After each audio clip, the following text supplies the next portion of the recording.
you did want a little something. I want a pizza. What do I want? Are you a week?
Oh, I heard a little something.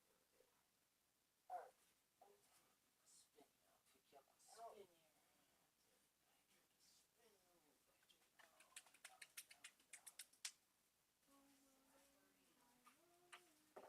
you.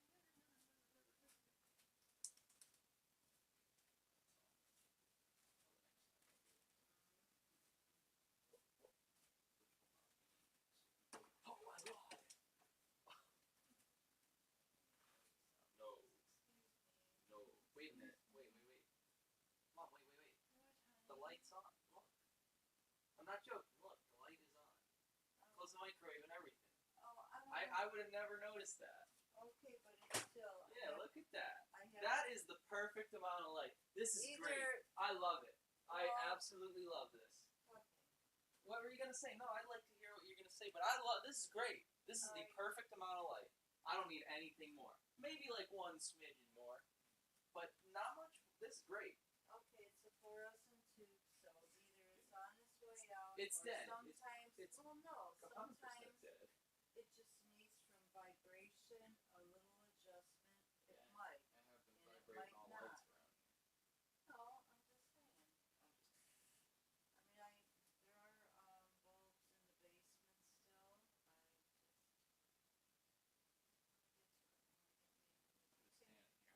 I'm just whop into me. Poor mama.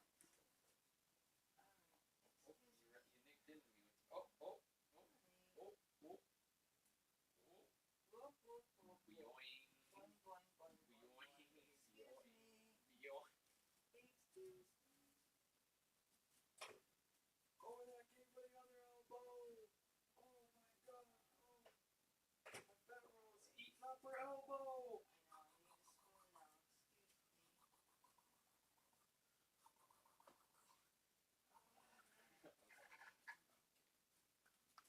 It's so much fun to assault you with my fat rolls. It is. Damn. Mama. Cock. YouTube poop. The angry video game nerd looks at poop and gets pink eye. Yep. A YouTube poop. It's a classic art form. It's something that never ought die. You fucks I would put the game in.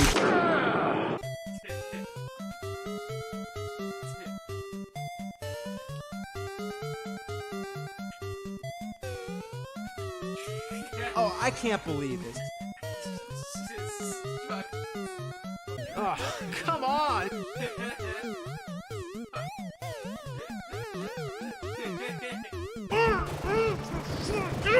Restart game? Who the fuck's talking about restarting?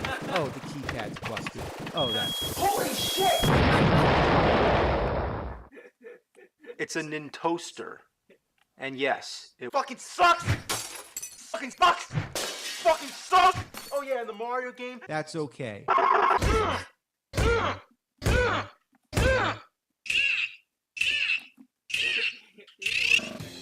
He's gonna kill you. I'm gonna kill your whole motherfucking family. It's nasty! Oh! What the fuck? Fucking Nintendo dork.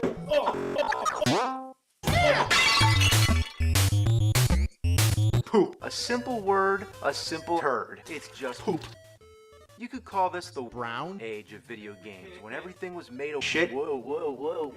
I thought it was Yummy. Apparently people thought so too back then. That's why they made a home poop console. So you can shit at home. And then there was one. There was like a fucking poop console. Seriously. I fucking hate Pong. It sucks ass now, and it sucked ass back then. It ruined my life. Apparently people thought so too back then. That's why they made a gun so you can die at home. And then there was another one. And another one. And another one. And another one. A poop console can refer to any game system made in the Dark Ages. That's Fucking horrible! this right here is the Atari 2600. Unfortunately, there is another one. This right here is the Atari 5200. You can select between 9 million fucking different kinds of shit. Next, the 8PFPF8FPF8FP.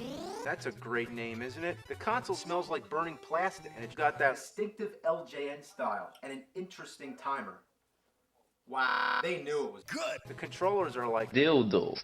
I kind of like it. This game is one of the worst games I ever played in my life. One thing that's typical about poop consoles is that the sound effects never come through the TV. They come from a keyboard.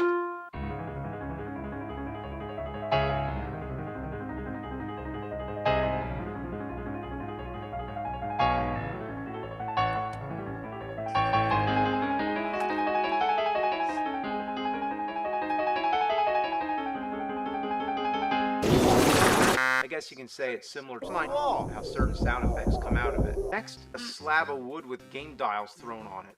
It was literally built from a tree stump. Also, it doesn't work. Most of these old consoles have a connector that looks like this. However, the Sussy and Wonder Loner, with this fucking weird shit, you have no choice but to fuck the box. And even worse, I kind of like it. the right paddle doesn't even exist. Yeah, this was before right paddles were invented. Probably the stupidest thing ever invented. Technically, it's not a poop console because it uses cartridges, but fuck you. So, technically speaking, I understand how that works. Man, if there was an RCA Studio 1, I'd hate to see it. Next, the RCA Studio 1. What the fuck? The Radio Shack TV scoreboard. Looks like Dick cock. The Siamese twin. pull this off and give it to your friend, say, "Get your ass back behind the fucking couch!" If you give it to your Grandma. say, "Fuck, this is all you get." Looks like Dick. Studio 1. What the fuck? The Radio Shack TV scoreboard. Looks like Dick cock. The Siamese twin. pull this off and give it to your friend, say, "Get your ass back behind the fucking couch!" If you give it to your Grandma. say, "Fuck, this is all you get. Look at my dick. I'm in control, motherfucker." Ugh, why does the ball keep going through the TV? Oh, there's color? Ah, that stained white color, tasteless wood grain. It reeks with shit. The controllers dismount, and you got a nice tray to hold your Balls. fuck. Almost. Now, tell me, who would you rather do? Your mom or your dad? Can I have both? No. The biggest innovation here is that you can move straight up and down. Great fucking game. The Fairchild Channel F. The controllers were the most complicated yet, and it takes some time getting used to, but when you do, it sucks monkey butts like all the fucking rest! Finally, We have the Coleco Telstar Arcade. this is actually the last Console. ever invented.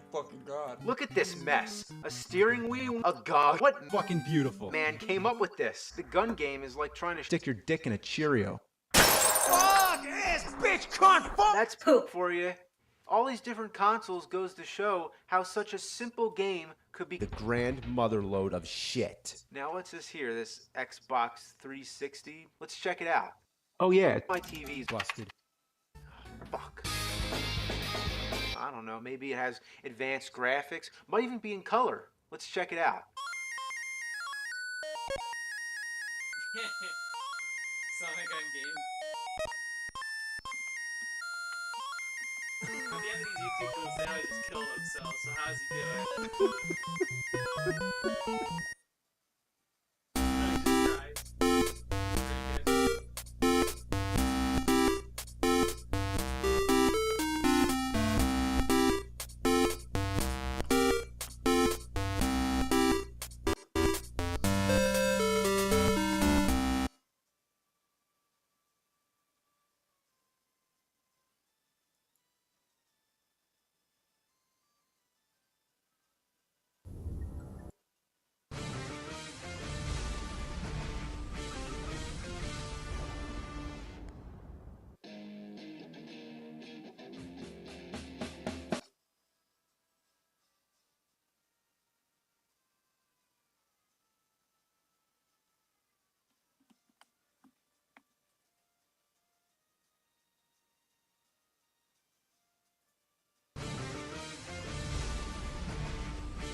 See ya in 2007.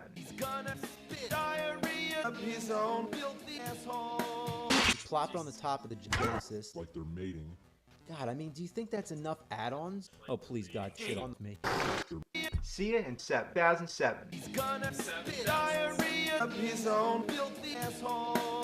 Plop it on the top of the Genesis. Like they're mating. God, I mean, do you think that's enough add-ons? Oh, please, God, shit on me.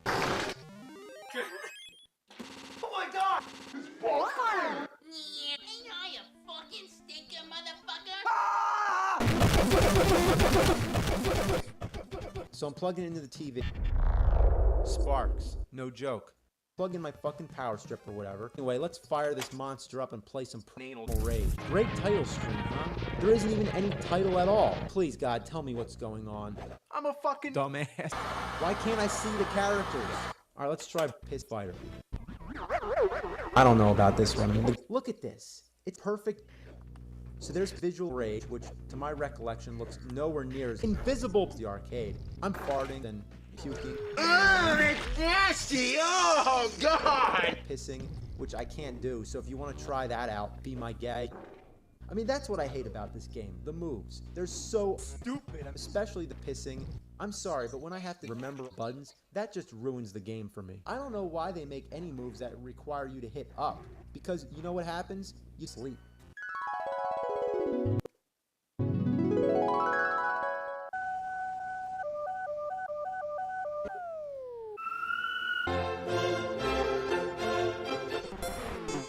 Virtual Boy.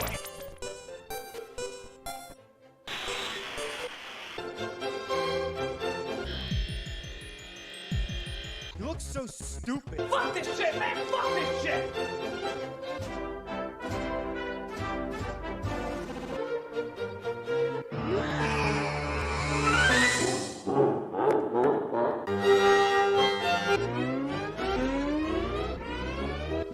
Tastes like sewer water.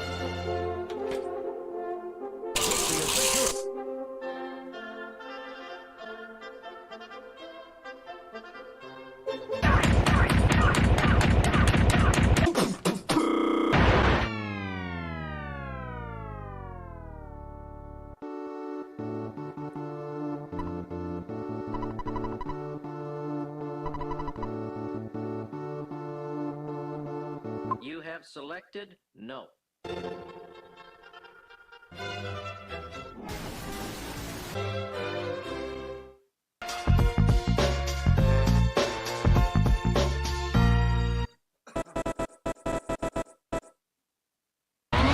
Fuck this game!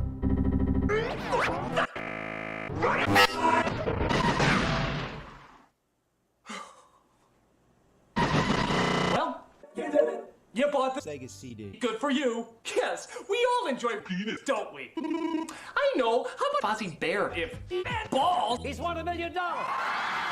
Well, waste no time beating my big friggin' ass. Let's just take a look at the game that we bitches used to call Testicle Slaughter.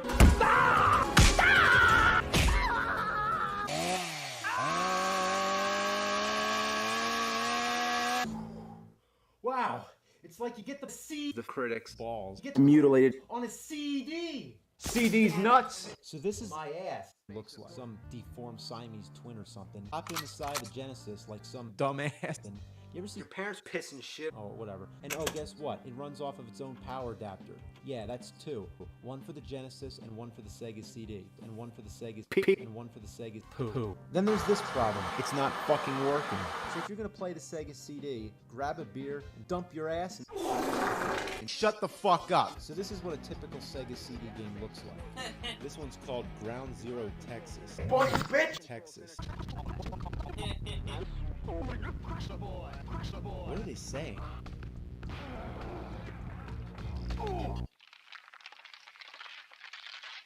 Okay, now we got Double Trouble. Hi, Hi. I'm Obama, Hi. and I dislike you so much, you stupid, dumb idiot. What the fuck? This is Night Trap. This here is the cult classic of the Nintendo Wii. The premise is it's your 50th rap. Okay, now we got Double Trouble. Hi, Hi. I'm Obama, Hi. and I dislike you so much, you stupid, dumb idiot. What the fuck? This is Night Trap. This here is the cult classic of the Nintendo Wii. The premise is it's your 50th birthday and you're fucking horny? That's disgusting. Now we got Corpse Killer. Unfortunately, I can't even show you much about this game because it keeps freezing. Consider yourself lol. Time Gal. Okay, this one is really, really stupid because I fucking hate women. Her voice is just annoying. Shut the fuck up.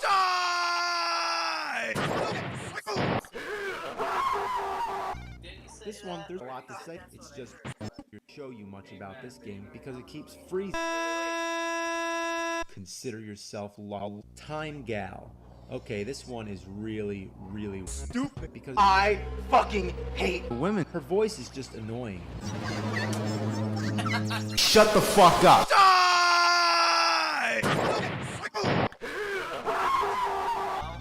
This one, there's a lot to say. Classic. It's just shoot, shoot, shoot, shoot, shoot, shoot, shoot, shoot, shoot, shoot, shoot, shoot, rubber companies. Willie Mish. Okay, in this game, you're a kid. It's your 50th birthday. Road Avenger. An icon appears on the screen telling you what to do, and you have to act immediately by pushing right, left. Fuck! Well, this one can't be bad, right? Remember the Genesis game? Running around trying to get away from frogs? Well, this is nothing like that. It's just dinosaurs. I don't know where I'm supposed to go. I don't even know how to point and click on things. Super Smash Brothers. Melee. I don't even know how to play this.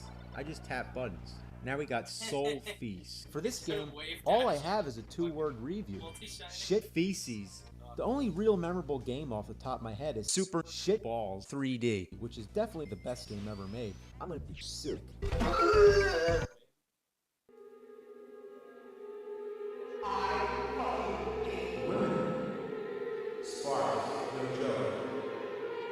I don't even know how to play this. I just tap buttons. And I dislike you so much. Shut the fuck up.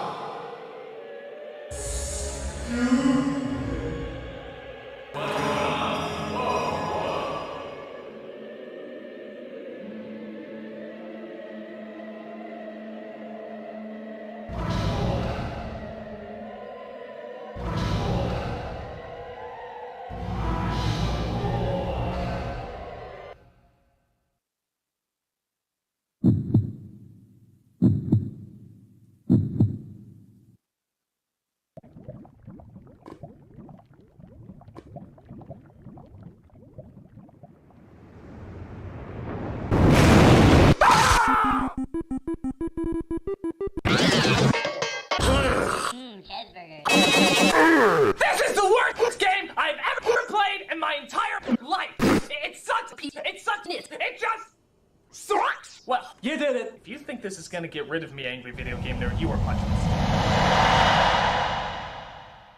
All I can say, angry buttery bitch, is fuck this shit and fuck you. I'm gonna kill you.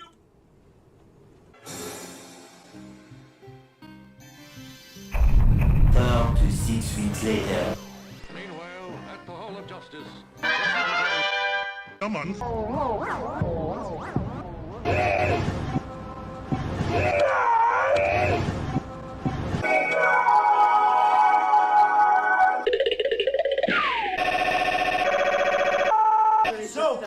dick.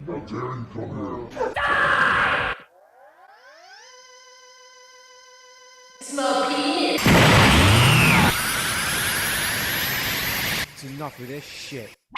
Oh my god! Big Booze. What?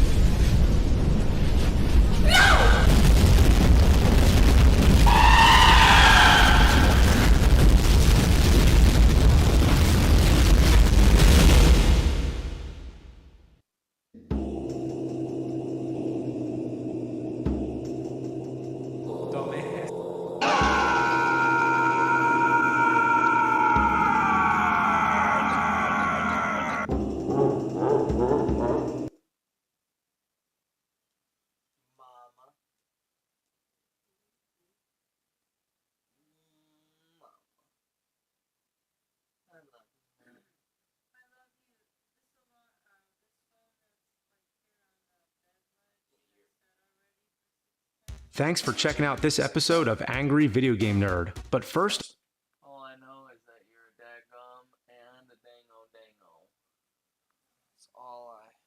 That's all I know for sure.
thanks to Raycon for sponsoring this video. It's gonna take you back to the past to play the shitty game that sucked ass. You'd rather have a buffalo taking diarrhea to in his ear. You'd rather eat the rotten asshole of a roadkill skunk and down it with beer. He's the angriest gamer you've ever heard. He's the angry Nintendo nerd. He's the angry Atari Sega nerd. He's the angry video game nerd.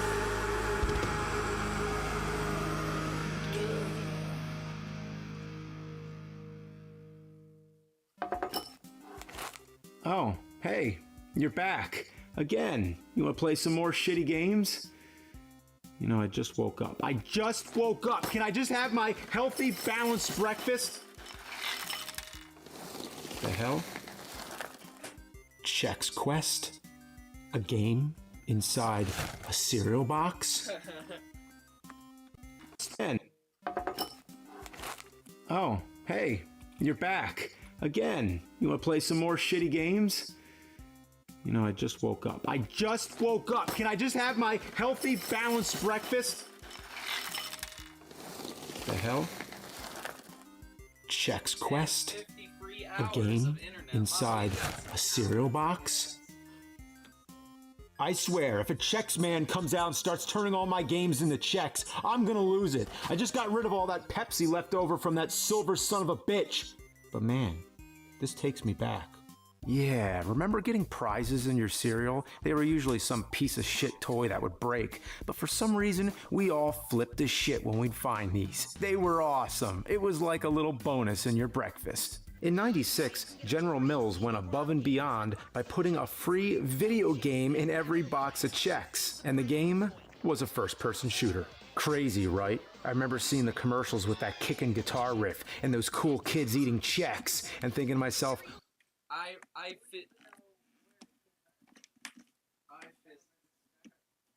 physically remember.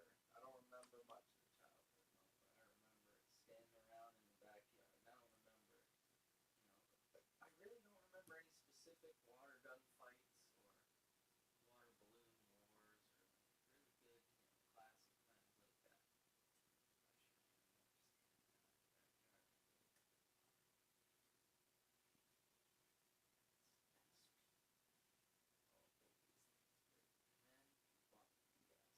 I played that thing so long. The A button's worn down on the DS and the L button is broken.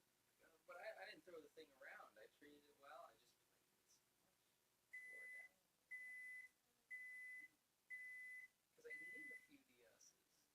The only time I got one because a new one came out was the 3DS. That was the only time.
I have a piece of pizza.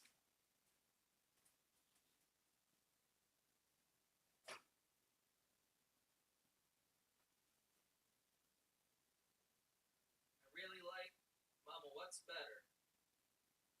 The first episode of Dexter or all of They Call Them Balls? Balls, nigga.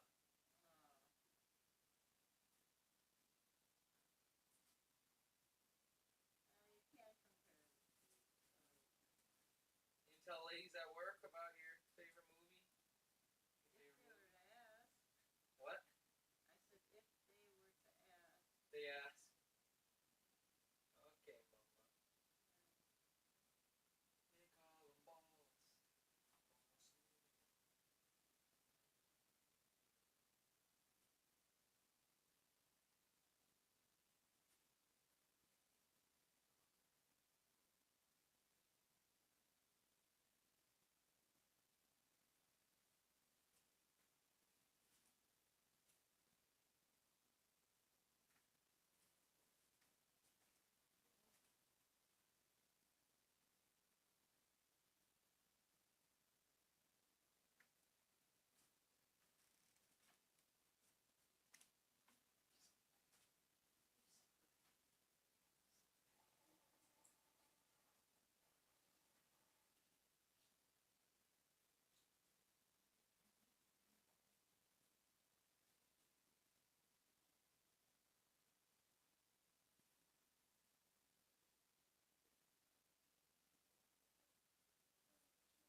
commercials with, and the game beyond, like a little bonus in your off cereal. I'm gonna lose it. I just got rid of all that Pepsi left over from that silver son of a bitch. But man, this takes me back. Yeah, remember getting prizes in your cereal? They were usually some piece of shit toy that would break, but for some reason, we all flipped as shit when we'd find these. They were awesome. It was like a little bonus in your breakfast. In '96, General Mills went above and beyond by putting a free video game in every box of checks, and the game was a first-person shooter. Crazy, right? I remember seeing the commercials with that kicking guitar riff and those cool kids eating Chex and thinking to myself, oh wow, a free FPS? FPS probably stands for fucking piece of shit. I mean, come on. A free first-person shooter game about Chex? I mean, look at Pepsi Man. We all know how that game turned out. And that game cost real money to buy. 2,800 yen in '99, so about 40 bucks in the US nowadays. So you think a free reskin of Ultimate Doom would be good? A family-friendly first-person shooter that uses the source code from an id Software game? Reminds me of Super Noah's Ark 3D. Or I'm sorry, Super 3D Noah's Ark. But hey, even if it sucks, at least we get 50 free hours of AOL. That screenshot right there, that is how I first saw the internet. So anyway, let me finish this and then we'll start the game.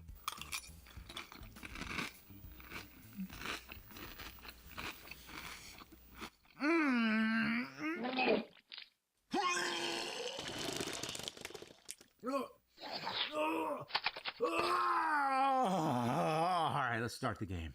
I really need to go food shopping somewhere besides eBay. If you're playing with the original CD, you get this intro animation explaining the story. It's pretty hilarious. Basically, there's these evil aliens from another dimension called phlemoids. They survive off of cereal and nutritious foods. They've taken over the planet Bazoik, where all the nutritious foods are made, and now they need to be stopped. So now, our hero, Chex Man, goes in to send the phlemoids back to their dimension. I'm from Chex Squadron. And I say kill them all! One thing I should bring up, there's no guns, chainsaws, or BFGs. It's a family-friendly first-person shooter, an FFFPS. So what do they use? Zorchers. What are Zorchers? They're, things that look like TV remotes. The box says, ready, aim, Zorch. So I guess Zorch means to transport the booger guys back to their own dimension. I just never heard the word Zorch before, and the zapping looks kinda painful. Non-violent enough, I guess. Also, it's kind of weird the main character is named Chex Man when there's a bunch of Chex people in this game. Why is he the Chex Man? Maybe it's his last name, like Bill Chexman. They did start calling him Chex Warrior later on, kind of like Doom Guy changing to Doom Slayer.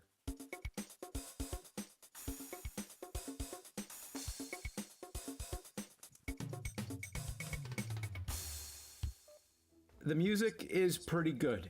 And the graphics aren't bad for '96. It's pretty much what I'd expect from a rebuild of Doom. The opening screen looks pretty cool, the game moves fast, and looks a lot better than Super Noah's Ark 3D. The difficulty choices really rub me the wrong way. Easy does it, not so sticky, gobs of goo, extreme ooze, and super slimy. Sounds like some of the titles in the video store. You know, the movies for mom and dad section. If you're playing this on a DOS emulator, the mouse sucks. In most first-person shooters, you move with the keyboard and look and shoot with the mouse. In this, the mouse actually moves you around, so playing with mouse and keyboard is a total shit show. It's easier to just use keyboard only. The game itself is, so far, pretty decent. It's Doom with cereal. Find the red, blue, and yellow keys to open doors and find the exit. There's a bunch of different guns or Zorchers, and there's even secret rooms to find in each level. I also like the little Chex Man at the bottom of the screen, like the Doom guy. He makes little faces when he gets items, and when he's close to death, he gets more covered in slime. I gotta say, for a game that's about a Chex guy zorching boogers, it's actually a pretty good game. They didn't just rip off Doom, they actually gave it some real attention to detail. For health, you collect glasses of water, bowls of fruit, and veggies, and the almighty supercharged breakfast. It's corny, but it fits the aesthetic of the game. Well, it's not tedious, it's not annoying, it's not ass, and the mascot hasn't come in and changed all my games. So I think this is a pretty good game? Yeah, I hate to say that I don't hate this. It's good. What am I gonna do with that? Each level's pretty straightforward, but it still offers a decent level of challenge. The secrets are pretty well hidden. There's a bunch of good stuff like health and armor power-ups. There's even a super secret Easter egg in the second level. If you get on this elevator and jump to these boxes at the exact moment, you can find a secret door that leads to a room with pictures of the creators and the Laz device. It's basically the BFG from Doom. And like in Doom, there's a ton of different weapons, and each one is the non-violent equivalent. Your default weapons are the Zorcher, which is pretty much the handgun, and the Spoon, which is pretty much the punch. You know, never in my life did I think I'd ever play a game where you're spooning booger aliens. The other guns are the Rapid Zorcher, which is like the minigun, Phasing Zorcher, which is like the plasma rifle, the Zorch Propulsor is like the rocket launcher, and my personal favorite, the most ridiculous weapon, maybe in video game history, the Super Boot Spork. It's an electric spork that tears through everything. It's basically the chainsaw. But come on, it's a spork. Where else can you play a game where you spork enemies to death? Spork them! Yeah! Yeah! Suck spork, you boogery bitch! Yeah, I'm enjoying this game a little bit too much. But don't worry, I'll find something that sucks. One annoying thing is you lose all your weapons when you die. I know this was also in Doom, but it really sucks in this game. I made it all the way to the final level and died, and when I came back, I only had my regular Zorcher and Spoon. Don't you hate it when you only have your Zorcher and Spoon? The final level is damn near impossible with these weapons. There's tons of armored enemies, and if you weren't actively saving, like me, you might as well just reset the whole game. Now, I know that's mostly on me, but things are a bit unfair. Right here, I'm on this tiny ledge, and I'm getting hit by enemies that are way below me. I can't even aim to shoot them, but they can just target me from completely off the screen. Also, in some places, the game gets really dark. I was trying to find my way out of this area and just kept running in circles before I realized I had been passing the door the entire time. It was just way too dark to see. In level 4, there's this maze. Fuck this maze. It's very easy to get lost. The way out is extremely hidden, which I guess is what they wanted, but god damn, I was in this maze for what felt like forever. Also, if you try to pull up the map, the whole area is blank. Yeah, they knew. They wanted to fuck with people. The maze is the most sadistic thing in this game. And you know there were kids flipping their shits back in '96. It was called the Shit Flippers of '96. You ever hear about it? Yeah. The last thing, the keyboard controls feel kind of sluggish. Turning and shooting is a pain. There are a couple ways you can go about playing this game, so here's the second way.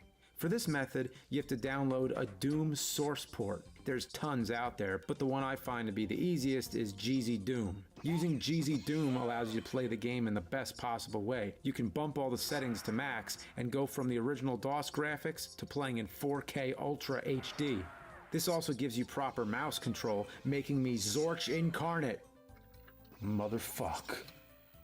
Using the GZ Doom source port's definitely the way to go. Yeah, only 30 minutes later, I'm back at the end of the game. The final boss is the Wall of Slime.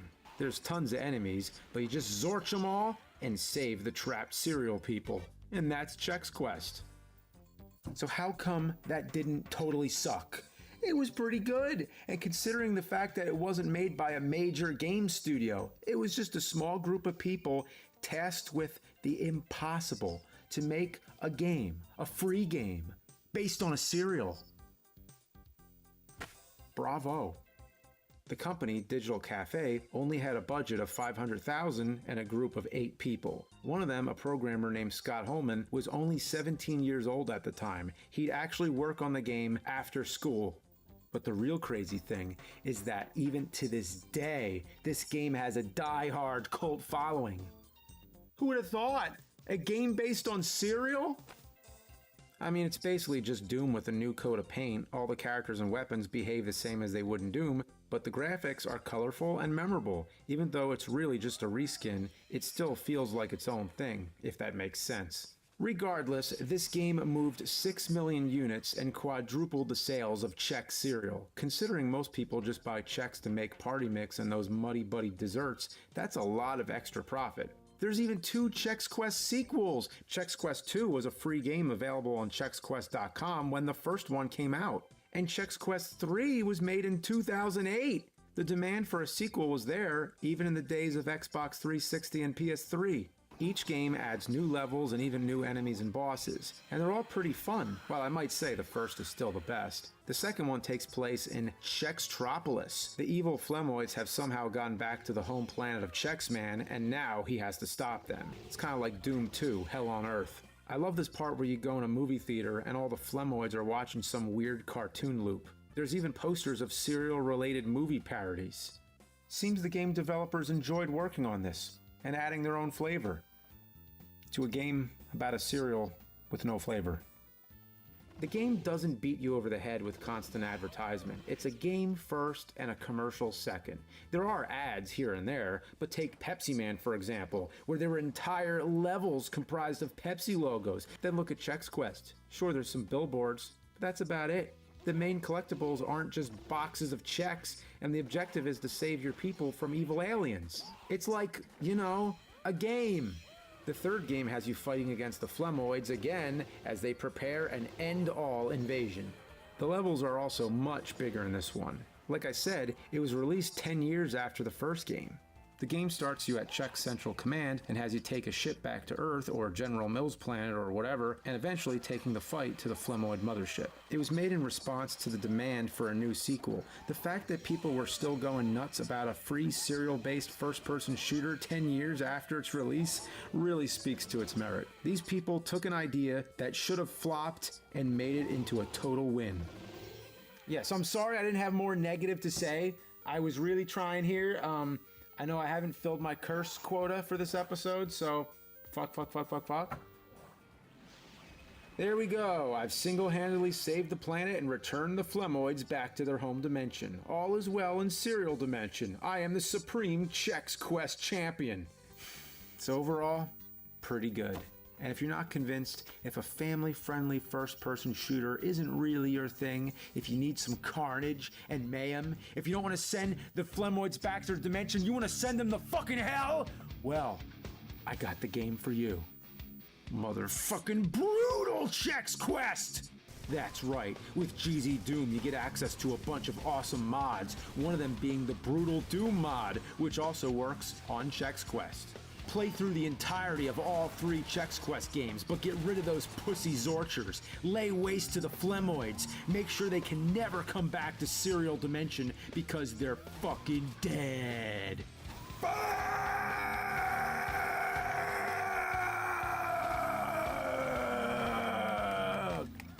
This basically takes all the family friendliness out of the game and makes Chex Man the fucking Chex Hitman! Chex the Hitman hard! So after you get your fill of the original Chex Quest, pop in Brutal Chex Quest and murder the shit out of some Flemoids. I don't know what a Flemoid is, but I fucking killed their ass! And when you play a game as Brutal Chex Quest, what you need is a brutal cereal to go with it. Brutal Chex! It's Chex on steroids. Illegal steroids! Made from broken glass, rusty fucking nails, and whole grain rice. This cereal will start your day if it doesn't end your life. Fortified with calcium from the bones of fallen angel wings. The only cereal eaten by both God and Satan. It's a straight kick to your muddy buddies. And Brutal Chex turns your milk red from your own blood pouring out of your fucking screaming mouth! 50 free hours of America Online included.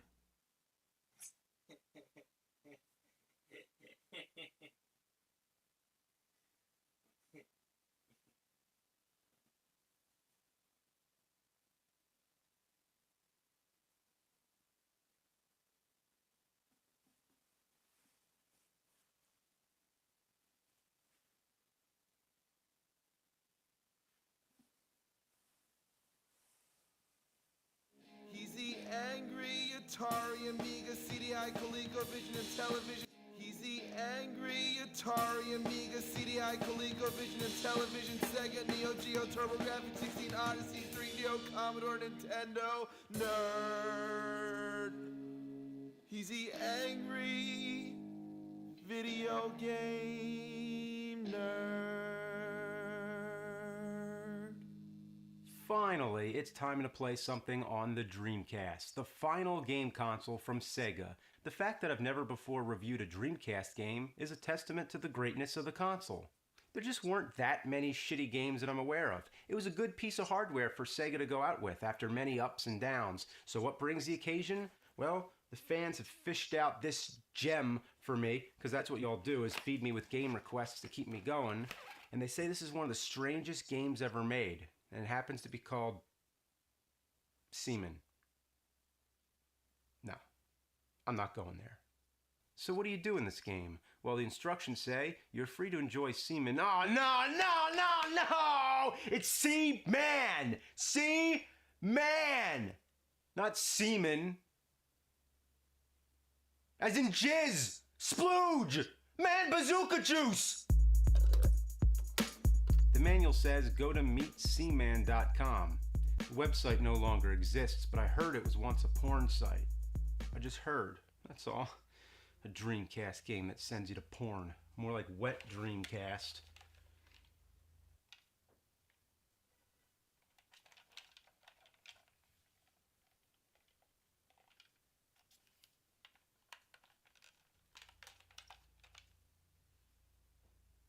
Set the time?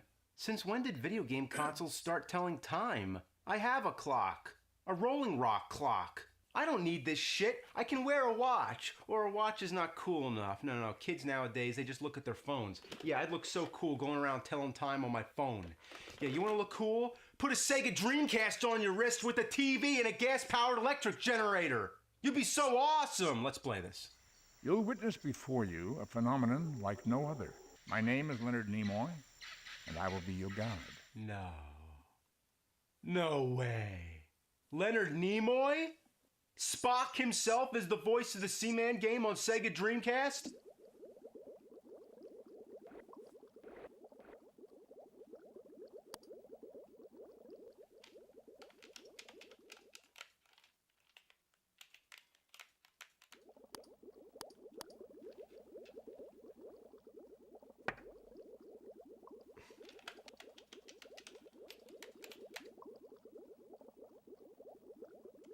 In the name of fuck.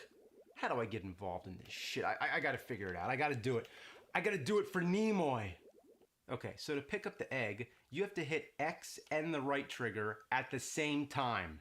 Why couldn't it just be X? Oh, maybe the idea is to go like this, you know, like you're grabbing something. Yeah, well, grab my scrote! It's 2015. It's time to start saying scrote. Then take the egg from the storage matrix. Yeah, when he says matrix, he sounds like Galvatron. Okay, let's drop the egg in the tank. Now what?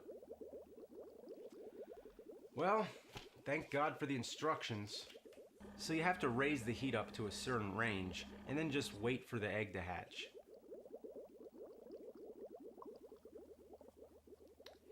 Alright, while the game does its thing, let's read up on a little history. According to the manual, the species that we will be raising was originally discovered in Egypt in the 1930s by a French anthro-bioarchaeologist Jean-Paul Gasset. His hypothesis suggests that the creature was responsible for transferring knowledge and language across the land during the Third Dynasty. The creature is said to be the reincarnation of a pharaoh's son who fell in love with the priest's daughter, who was turned into a fish by the god Thoth, and the pyramids were built by the priest as a beacon to guide the pharaoh's son back, where he was eventually found again. Well, they definitely put a lot of thought into it. That's a lot of backstory for a game where you just stare at an egg. Oh, wait. It multiplied. Now this is getting interesting.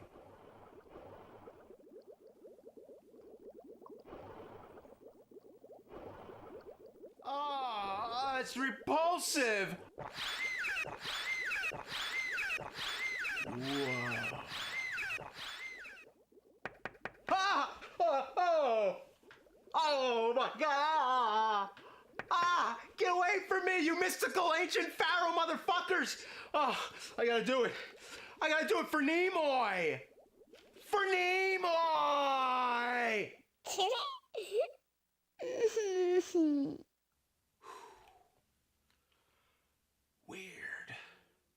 Fucker bell. Did it just say fucker bell? No, I just always want there to be cursing in retro games. Here's where the most important part of the game comes in, the speech. That's right, this microphone isn't just for decoration. This is how you talk to the seamen.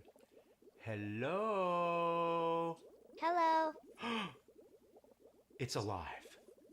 The creatures evolve slowly over time. This is a game all about patience. You spend most of the time waiting as things happen. You feed the fish, raise the heat back up, raise the oxygen, talk to the seamen, and keep them to live long and prosper. That's about all there is to it. You turn off the game, come back to it a day later, or 5 minutes later, like me. You visit often.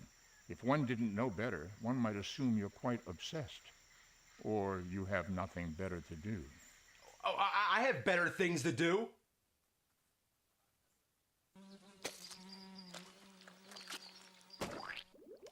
Hello? Yeah, hello. Whatever. I just want to talk. Blah, blah, blah. Happy? Yo, fuckface! Let's be sure and get my name right, skin puppet. You're a pain in the ass. Suck my dick! Hey, Seaman, don't play that. What can I do? I'll tickle you. Are you coming on to me? Tickle, tickle, tickle, tickle, tickle, tickle! I'm gonna pee if you don't stop. Oh, I come from Alabama with my banjo on my knee. Okay. At the moment, the habitat contains 2 gillmen. The only gillman I know is the creature from the Black Lagoon.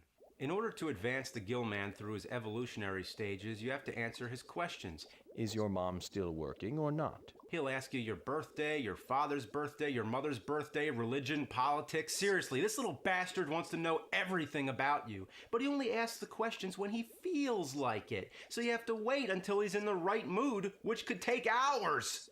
I'm mad at you right now, so go away. Talk, talk. Speak, speak. Yeah, bite me.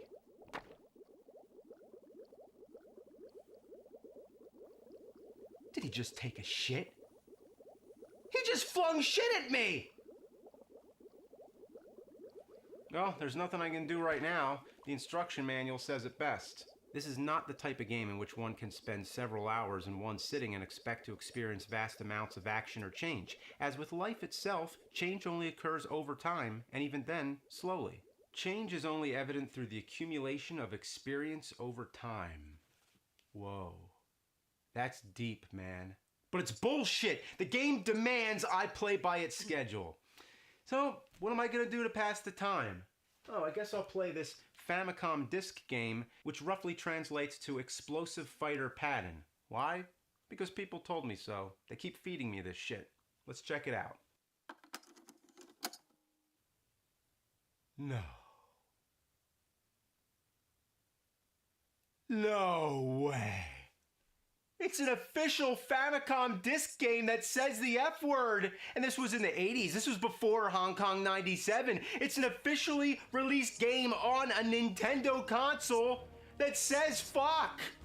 Oh my God, my life is complete. It says fuck. It says fuck.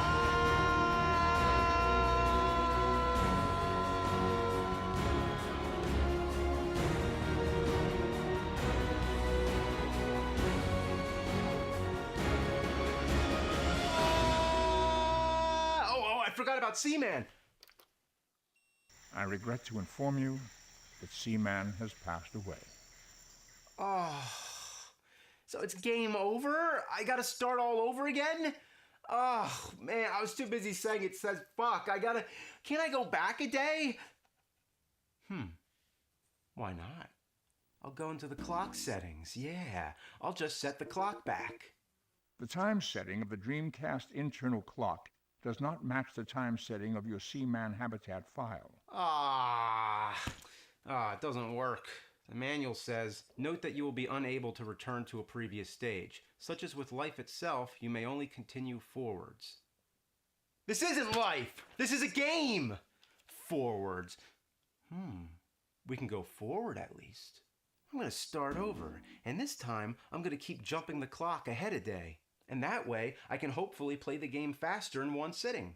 It sorta works. You still have to spend lots of time waiting for the Gillman to ask you questions and waiting for various other things to happen. It doesn't cut down on the total amount of time you need to spend, it just makes it so that you can play the game in one long marathon. The daily routines are heat up the tank, turn up the oxygen, feed the seamen, spray the insect cage. Oh right, I didn't explain the insect cage yet. Basically, you have to keep the moisture level up so you can grow Mothra to lay larva eggs to provide food for the seamen. Did you see the moth emerge from the cocoon? It is quite amazing. Or fascinating. The controls couldn't be any more tedious. The heater gains momentum the longer you hold the button. When you let it go, it keeps going for a bit, so you have to make sure you don't overshoot it. Hey, enough with the heater already. There's no way to turn it back down. It only falls gradually on its own. With the water spray, you have to keep tapping it, but only works at its own pace.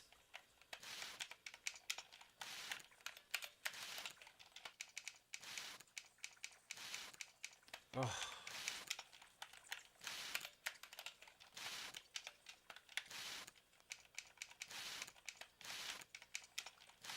All right, another round of that. Time to set the clock forward again. All right.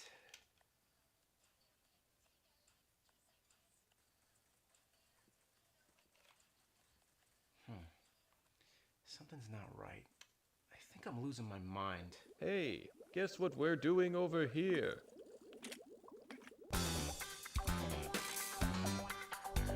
Oh, no, please.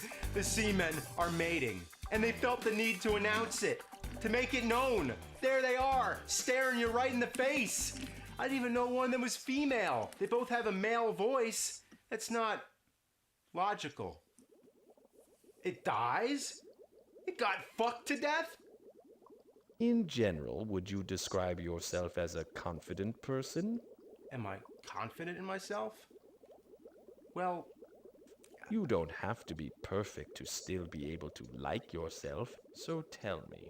It all started with my pet albatross. The most important thing is that your dad knows how much he means to you. I just feel like nothing matters, you know? If you manage to glimpse the world through each have other's to eyes, keep up with technology. what will your future be like? It's a natural result of the world's economy becoming no reality independent of observation.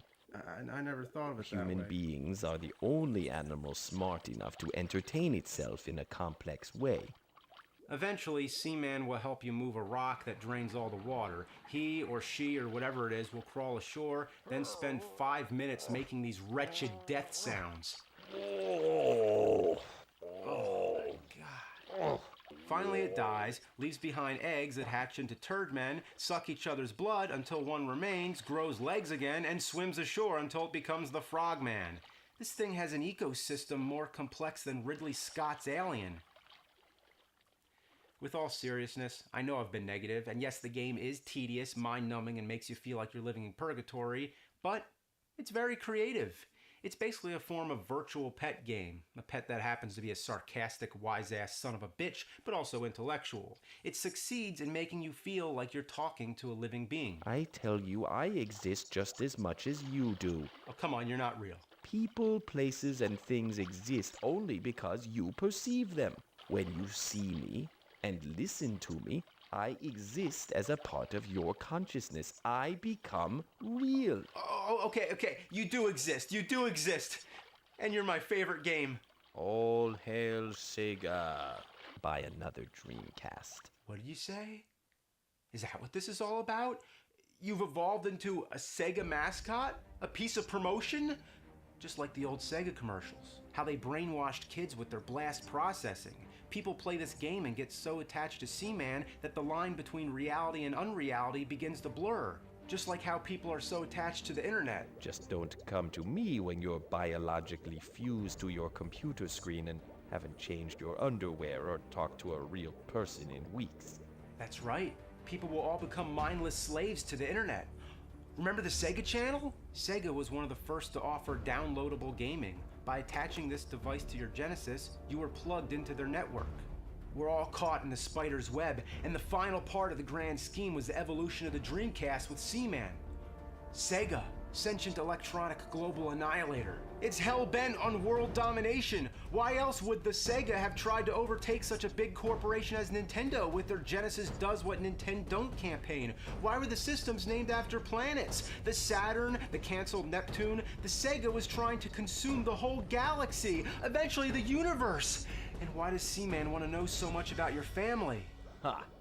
My knowledge of you and your family grows ever more complete. The Sega is trying to consume your identity, to learn all about you so it can become you. The Podfish are coming. They're here already. You're next. You're next.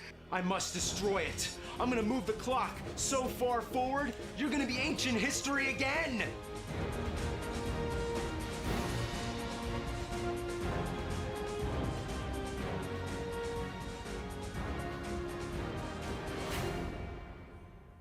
It is not necessary for you to lavish quite so much attention on Seaman.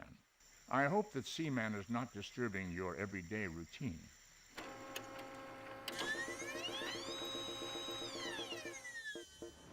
As with life itself, change only occurs over time, and even then, slowly. Feed me with game requests to keep me going. Change is only evident through the accumulation of experience over time. And because I can see you and hear you and smell you, you exist as part of my consciousness. See ya.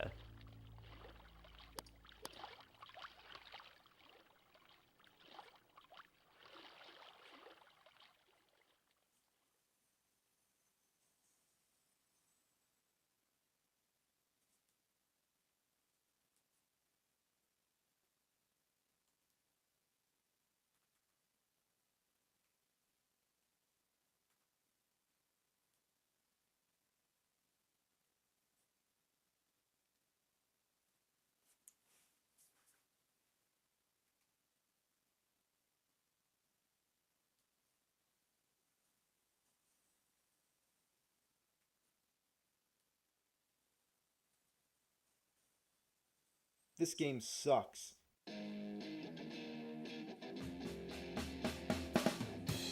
He's gonna take you back to the past to play the shitty games that suck ass. He'd rather have a buffalo take a diarrhea dump in his ear. He'd rather eat the rotten asshole of a roadkill skunk and down it with beer.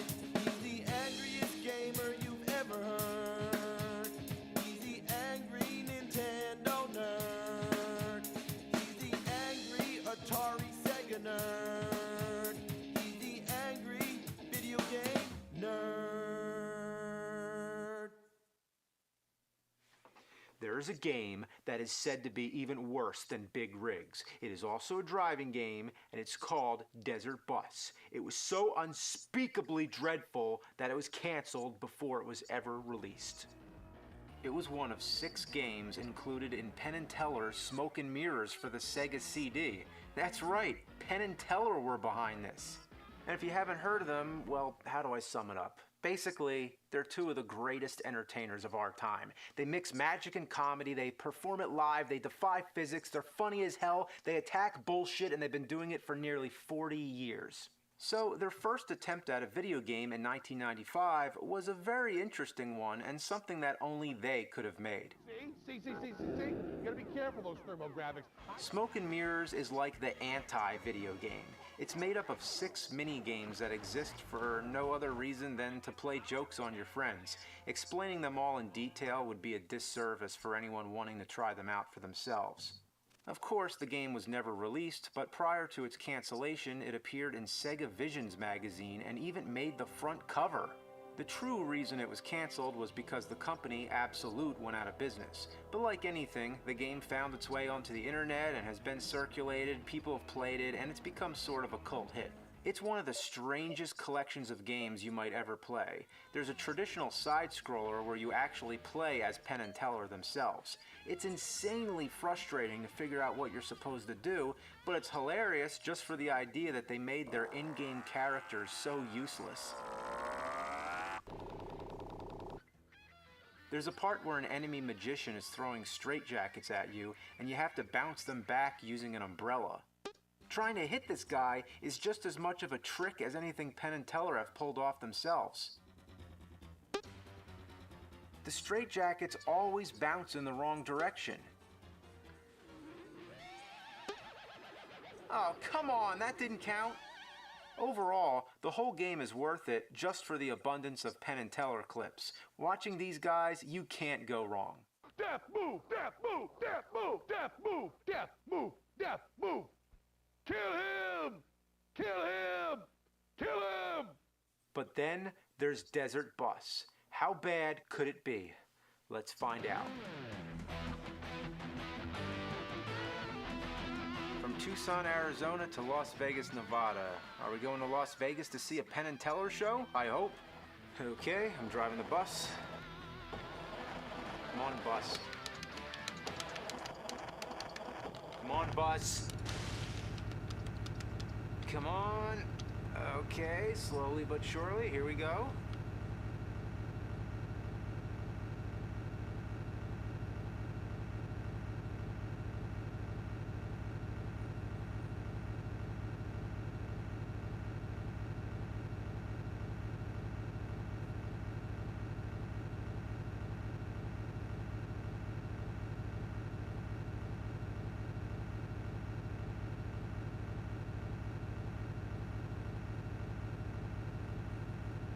This is the game. You drive, drive, and drive. There is nothing out there except road and sand. Occasionally there's a rock or a sign, but that's it. There's no passengers to interact with, no music on the radio, nothing to keep you occupied. The road never turns, there's no other vehicles, there is absolutely nothing. You can open the door with the B button. Basically, it makes a sound effect. That's a little something you can do to entertain yourself. The bus can't go any faster than 45 miles per hour. I don't know why. Maybe Dennis Hopper has a bomb on it or something. So there's no hope of speeding up this test of human attention span. So how long is this trip? It's 360 miles to Las Vegas. At 45 miles per hour, that would mean 8 hours. This is a fucking 8-hour game! Whoever needs to take a road trip when you can simulate the whole experience in real time on your Sega CD? What were they thinking? Well, this time we have an answer. Penn and Teller make it clear right before the game starts that the whole joke was to make a game that's just like real life. Vera simulators. Games stupefyingly like reality.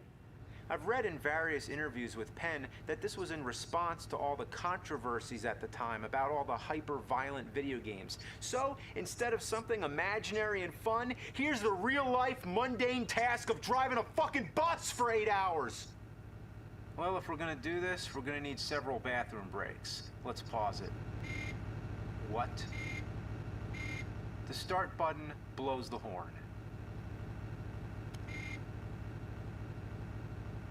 There's no pause. You just have to keep driving. I wonder how many people have pissed their pants while playing this. You can't even stop to get something to eat. The manual, and yes, there is a manual, says no, it's not an oversight. Does your life have a pause control? Oh. Oh. I'm driving.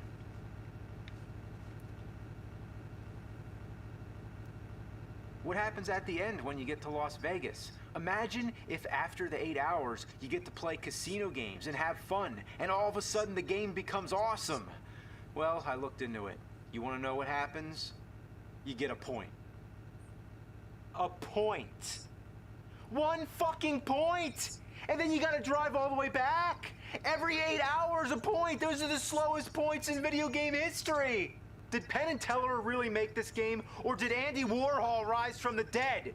Yeah, you know the Andy Warhol film Empire? It's an 8-hour movie that's nothing but a shot of the Empire State Building. Yeah. Who could ever sit through this? Well, there was going to be prizes. Penn and Teller were actually planning to have a desert bus contest. You send in your score, and the grand prize was a trip on an actual bus from Tucson to Las Vegas. But you'll get to see a show and have a 4-night stay at Bally's. That only begs the question, who has the high score in Desert Bus? Well, apparently, the highest you can get is 99, which would mean putting in 792 hours, or 33 days of continuous gameplay. And speaking of long hours, I just found out there's a group who do an annual marathon of the game for charity. It's called Desert Bus for Hope, and it's been very successful in raising money for children. So at least something good has come of this game. They must be some serious troopers. I can't sit through 10 minutes of this shit. I've heard that every once in a while, a bug will splat on your windshield. I'd be happy just to see that. I'm suffering from so much sensory deprivation that anything to break up the monotony would be amazing. If a bug came and splat on this windshield, that would blow my fucking mind. But I'll never have the patience to get that far. I'll never even get a single point. Just gotta hold your thumb on this button for so long. Wait. Oh! How do you like that trick, Penn and Teller? If you can't beat the game, let the game beat itself.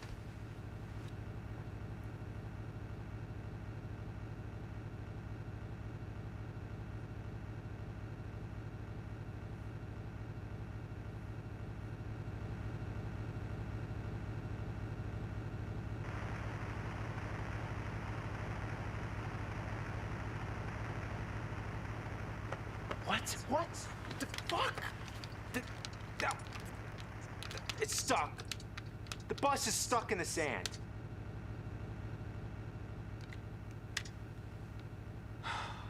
They made the bus veer to the right on purpose. Oh, they thought of everything.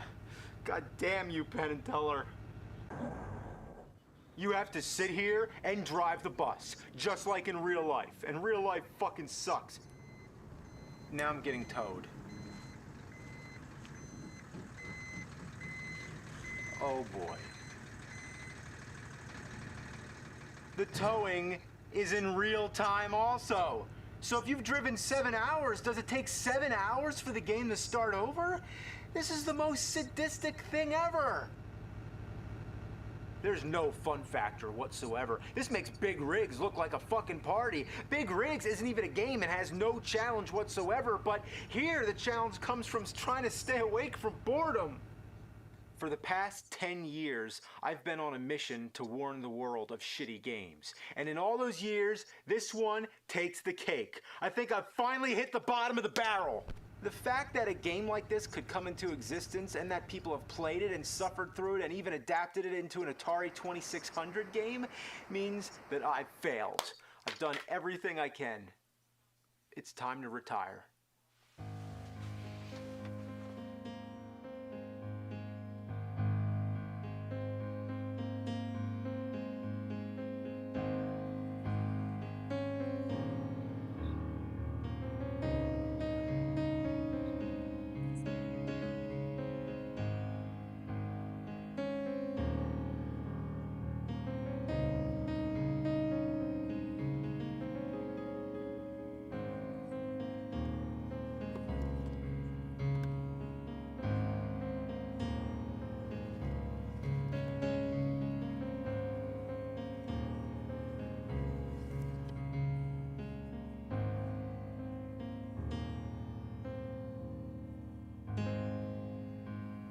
One more, for all time's sake.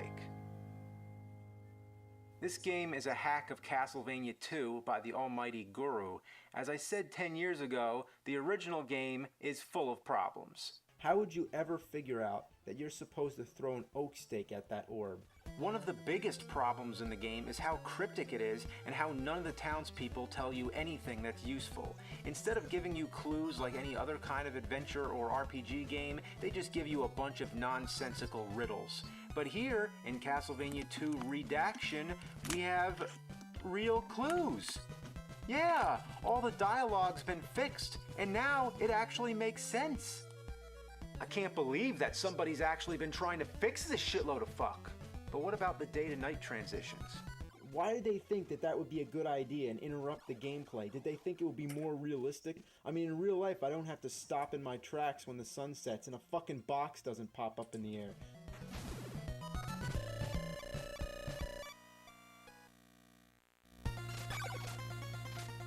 Wow, that was fast. I wish it was that fast in the original game. I wish it didn't happen at all, but hey, that's an improvement. In general, all the text moves a lot faster. I'm really digging the clues. It even tells me stuff I never even knew, like using Dracula's nail to take out blocks. I had no idea you could do that. He doesn't look anything like Dracula. Instead, he looks like a Grim Reaper.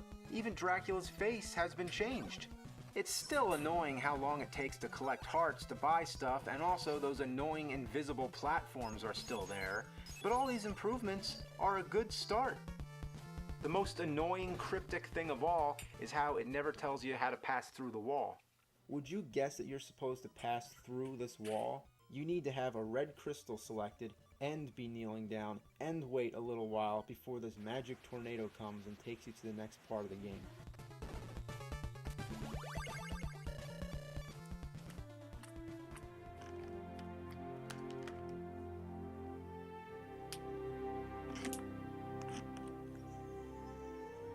I've wanted to see that clue ever since I first played this.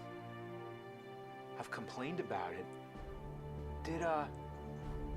Did my complaints ring a bell?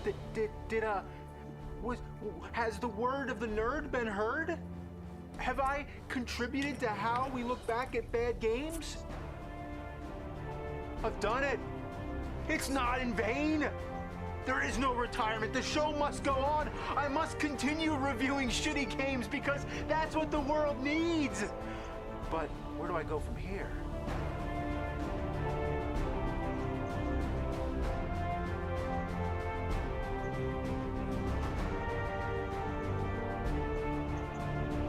I've had so many adventures within these four walls. I need to take the adventure outside. I need to go do something bigger, something to top everything that I've already done. But how do I do that?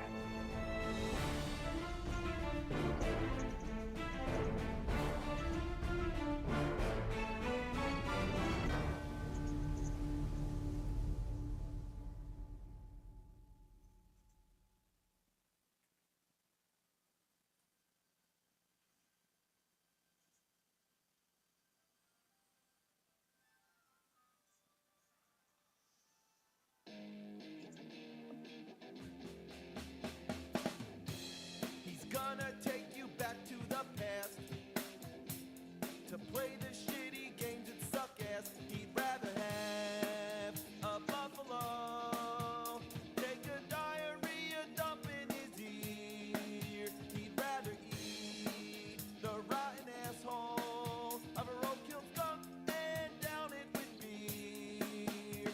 He's the angriest gamer you've ever heard. He's the angry Nintendo nerd. He's the angry Atari Sega nerd. He's the angry video game nerd.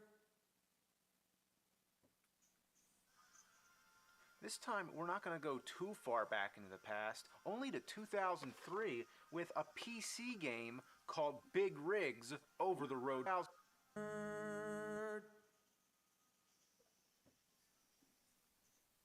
This time, we're not going to go too far back into the past, only to 2003 with a PC game called Big Rigs Over the Road Racing.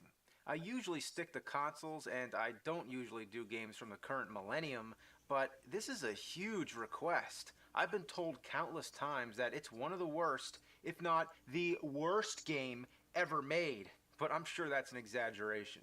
It just looks like a generic, mediocre racing game with trucks. And it's from the new millennium, well after the pioneering days of gaming, after the ETs and Jekyll and Hydes, after the advent of quality control. So how bad could it be? Let's find out. Alright, let me grab the mouse here. Okay, pick the truck. Yeah, that's fine. Pick the course. Alright. Loading. And the race begins.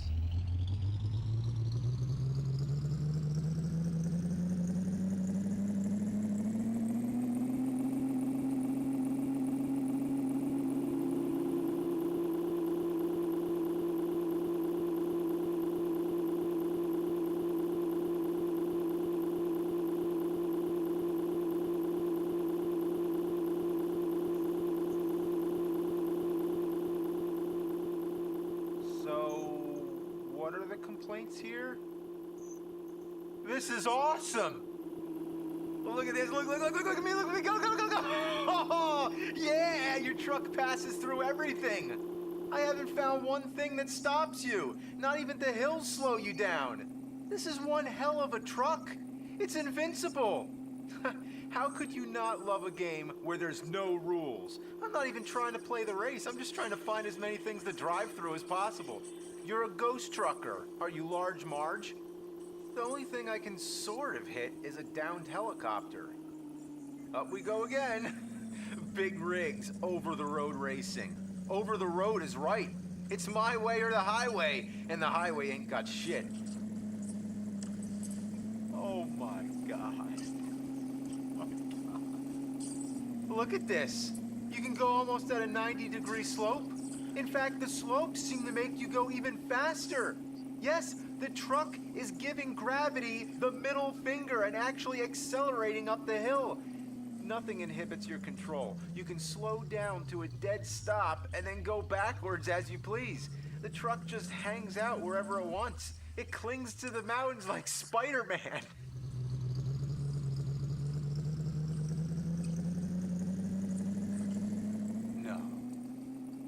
That didn't happen. Oh, there it is! I need to see that again. Oh my God. What happens if I turn? I'm under the bridge. And the bridge is levitating. And the ground is going apeshit. And I just realized there's no water. As if the river dried up. Is this glitchy stuff supposed to be the water? It's as if the water is trying to exist, but can't. I'm not trying to find glitches. It just so happens the whole game is a glitch. Look at this picture here. The hill turned into nothing. The taillights are flying off the truck, and the bridge is hovering over thin air. The support beams are so close to touching the ground, but don't. The fuck was that? Oh, by the way, that's the computer opponent who is still at the start line. Never moved. I'm literally running circles around him. You know, I kind of forgot I was in a race here. That is the purpose of the game. It doesn't matter which stage you're playing. The opponent always stalls at the start line and never moves an inch. You can spend the whole time driving through buildings, over mountains, and under bridges and still win the race. What kind of challenge is that? Have you ever heard of a video game where you can't lose? How did the programmers forget to make the trucks move? Let's see if I can merge the trucks into one. Here we go. Yeah, that's some fine work. All right, let's go in reverse.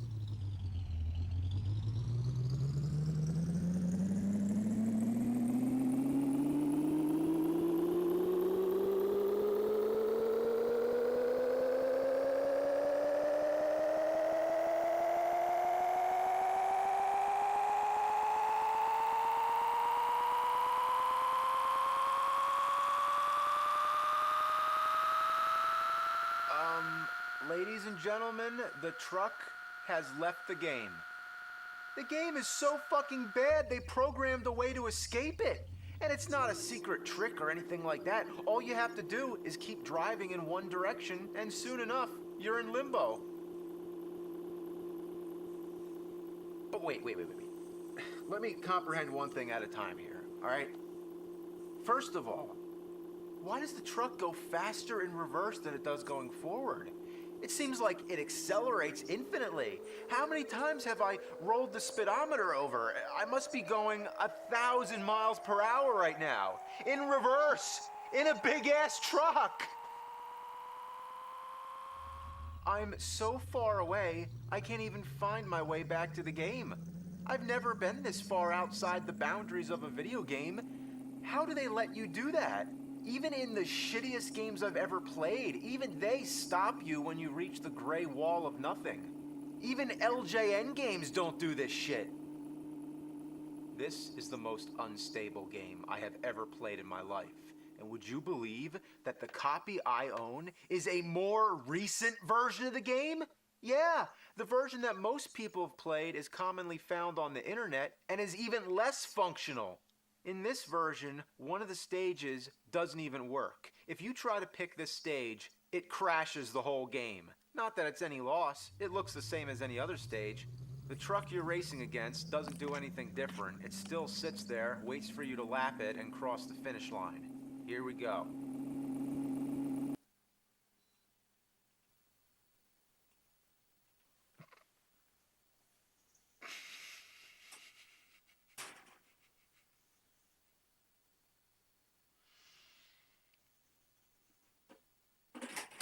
Oh, no. No.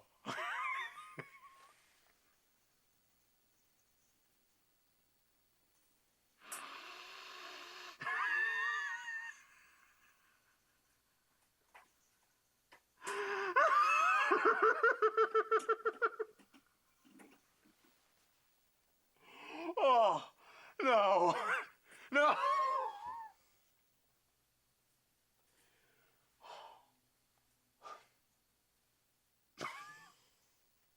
Your winner is the kind of stuff that turns horrible games into legend. It's the cherry on top of the diarrhea shake. It's already been a popular internet meme for many years, but in the packaged version of the game that I own, it's been corrected to you win.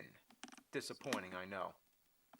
But there's at least one other version of this game, a newer one, version 3 as far as my knowledge goes. But anyway, this one has a major advancement, really big. Check this out. The other truck moves. Wow. No shit. It's like we're actually having a race here. I'm gonna let him win just so we can see what happens. I hope it says you're a lose or something like that. Here we go.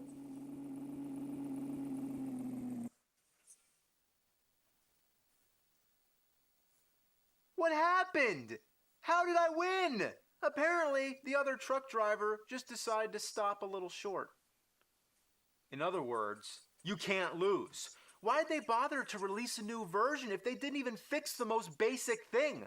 But hey, the truck moves, so maybe this enhancement pushes the game into the pre-alpha stage? At best. These monumental blunders distract from all the regular flaws that would already be enough to fill any shitty game.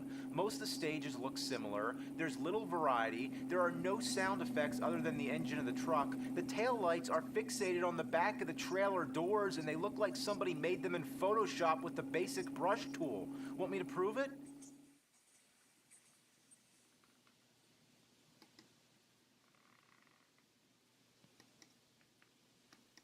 There you go.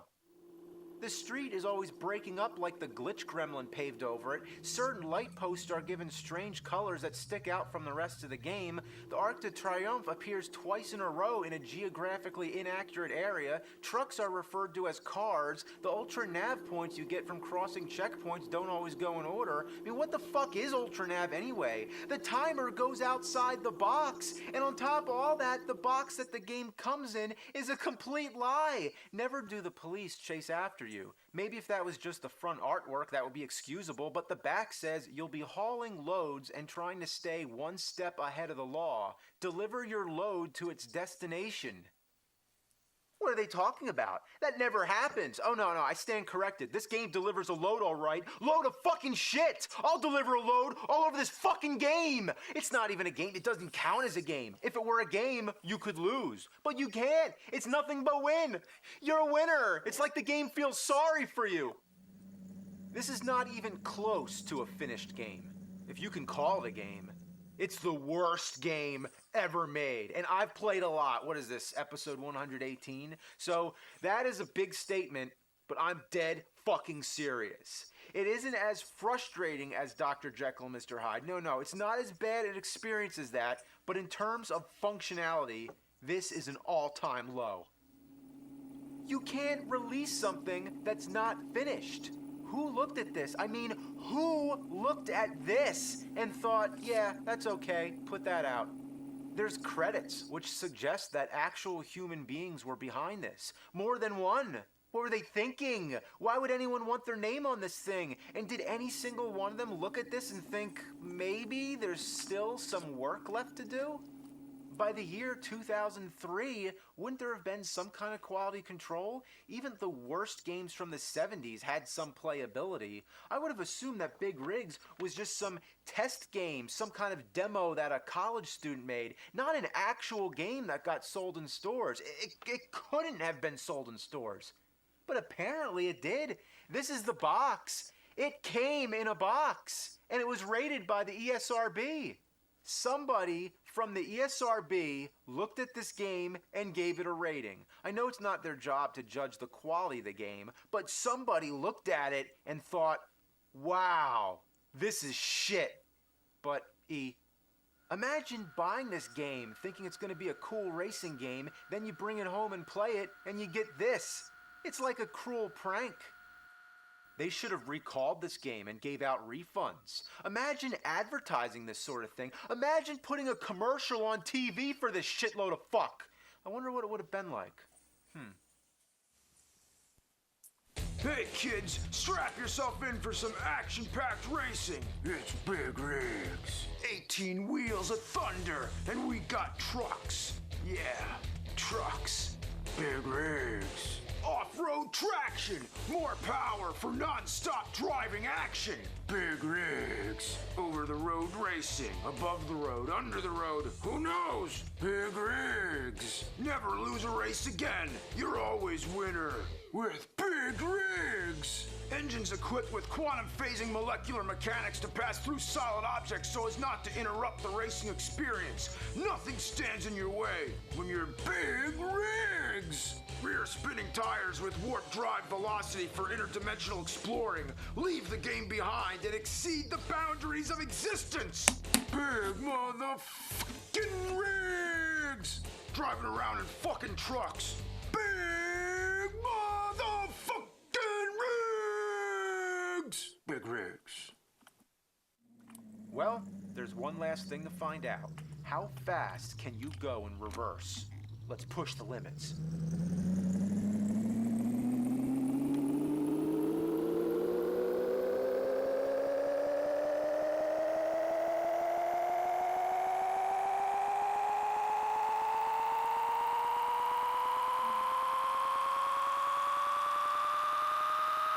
The truck's fucking the ground.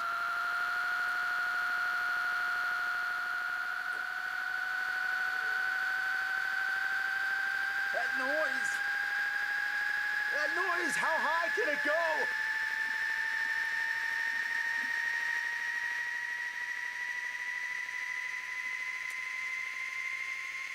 Light speed. Ludicrous speed. We've gone to plaid. I can't take it anymore. We gotta stop. Whoa! Oh shit.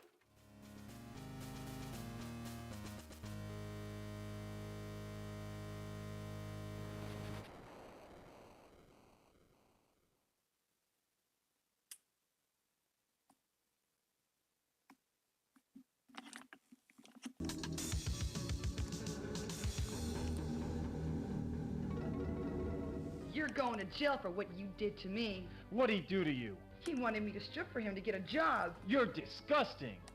He's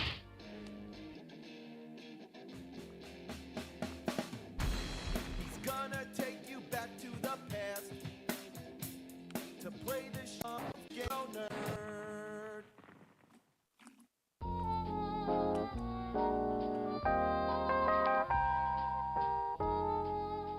I remember in the early 90s seeing commercials for the 3DO.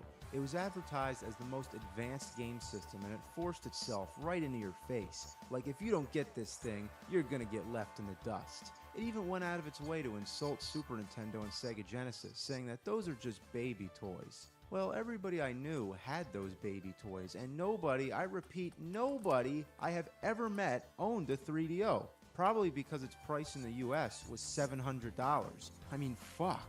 But you better buy it because this is the real gaming console. That was its slogan, real, because it's a real piece of shit. This new interactive CD-ROM technology, it sort of blurred the line between games and movies. Was this the new future of gaming? Nobody knew, and nobody wanted to be the guinea pig. Usually you get the chance to play the new hot gaming console over a friend's house, but nobody had it. So the 3DO came and went, and now it's just a curious piece of history. There were many different models. This right here is the FZ1 made by Panasonic. It only has one controller input. Wow. Now that's what you call an advanced system, isn't it? Instead of 2 controller inputs, let's just have one. Let's make it so you have to plug the second controller into the first controller and just daisy chain them together. What were they fucking thinking? Then there's the FZ10, which is a top loader. Still, there's only one input. And the last one I have is the Gold Star. How many inputs? Just one. You think if they made so many versions of the same game system, they'd eventually add another controller port. The games are obviously on CDs, which come in jewel cases, but the jewel cases come in these rectangular boxes. This makes it hard to fit on your shelf. What a waste of space! These are the most oversized game boxes I've ever seen. They're even bigger than the Neo Geo boxes, and Neo Geo games are huge cartridges, so they have a perfect reason to make a big box to hold a big game. But these are just CDs! It's completely unnecessary! Now, to be fair, there are some good games on the 3DO, including the definitive home port of Super Street Fighter II Turbo. A lot of the more gimmicky games show off the CD technology and are more like watching a movie than playing a game at all.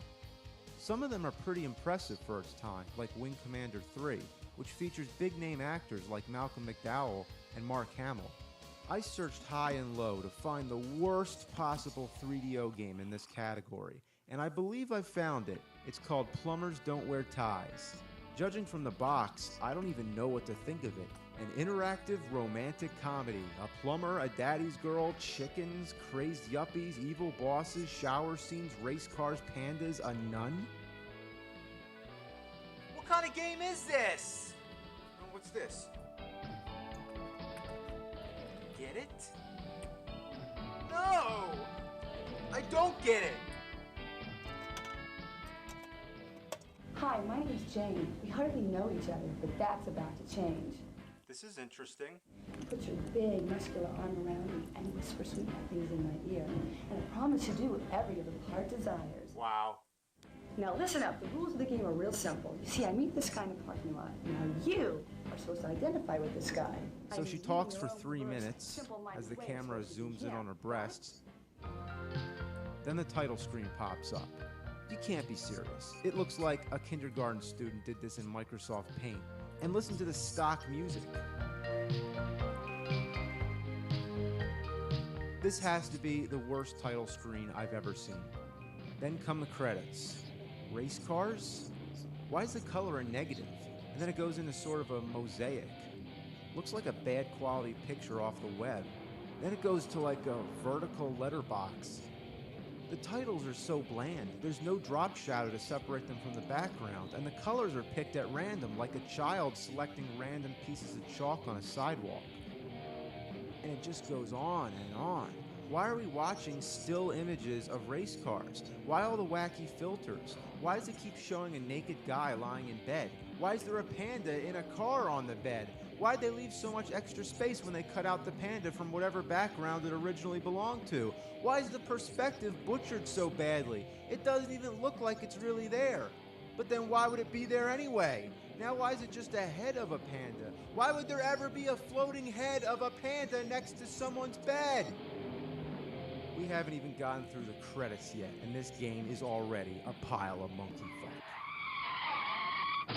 Okay. What's this? What's going on? Okay, so the credits are finally over, and now we get a slideshow. It's your mother. Now get your ass out of bed. I know you're there, John. John?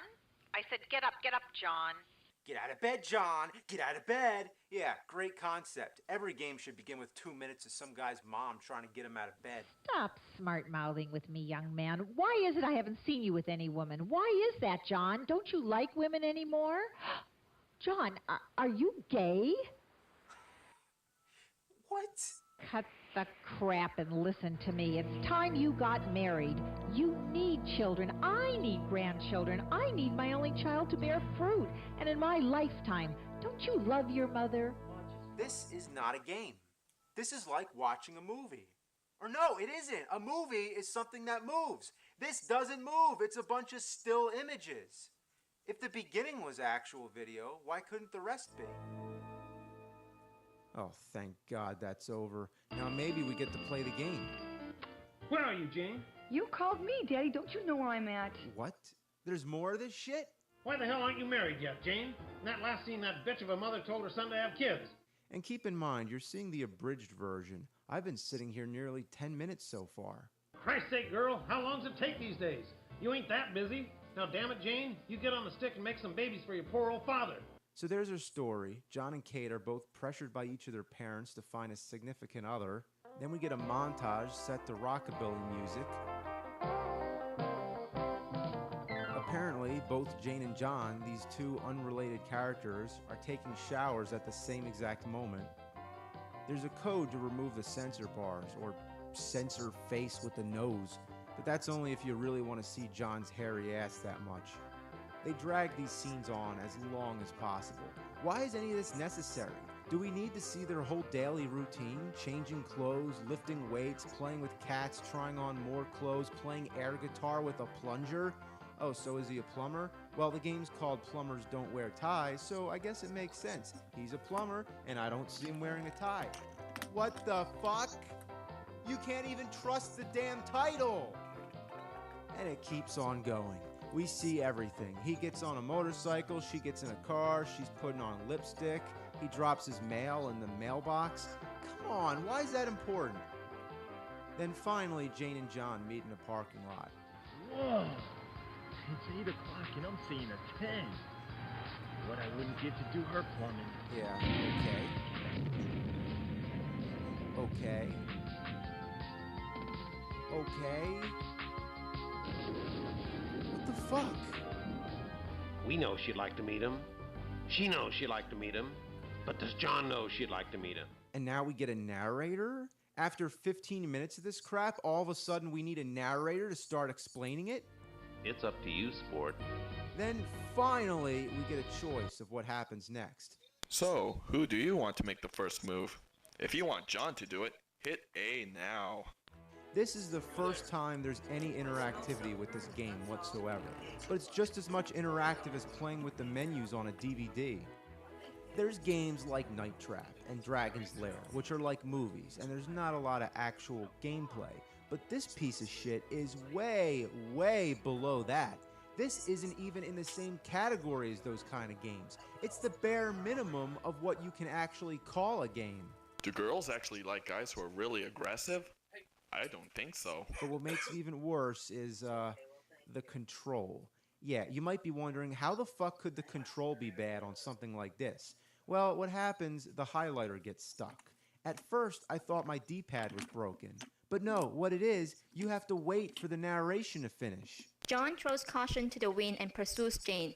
Be careful! Every fucking time you move, you have to hear the same thing before you can use the D-pad again. Do girls actually like guys who are really aggressive? I don't think so. What the fuck? Have John wait later on. So Jane rejects John and goes to a job interview. Gotta love the elevator music. So then we get a choice. Either she gets the job, she doesn't get the job, or the boss becomes a pervert. Note, you must be 18 or over to take a look at this decision. You gotta be 18? On the box, it says 17. This was before the rating system. But what kind of fucked up rating is this? The box says 17, but for this one part, you gotta be 18. You know, perhaps something can be worked out after all. Take your clothes off, Jane. Oh, shit. You know, we get at least 200 qualified applicants for every position here. It's those people who do that little extra thing. They're the ones who get ahead. Oh, what a bad joke. It doesn't even have any relevance now. He just told her to take off her clothes. He might as well say straight out, suck my cock. Take your damn clothes off! What a pervert. And what's with all the filters?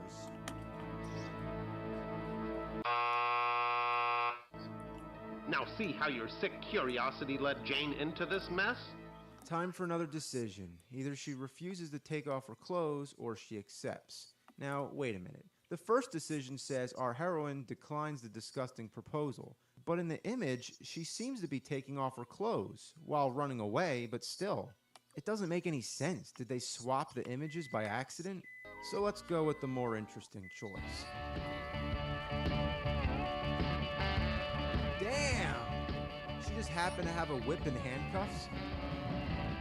Wow, I had no idea she'd actually do it.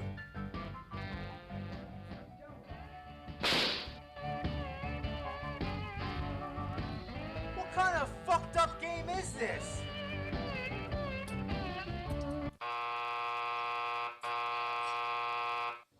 What's with the crazy filters? Oh, now you've done it. You've really done it. How could you make Jane into such a perverted young thing? I've guided a lot of people.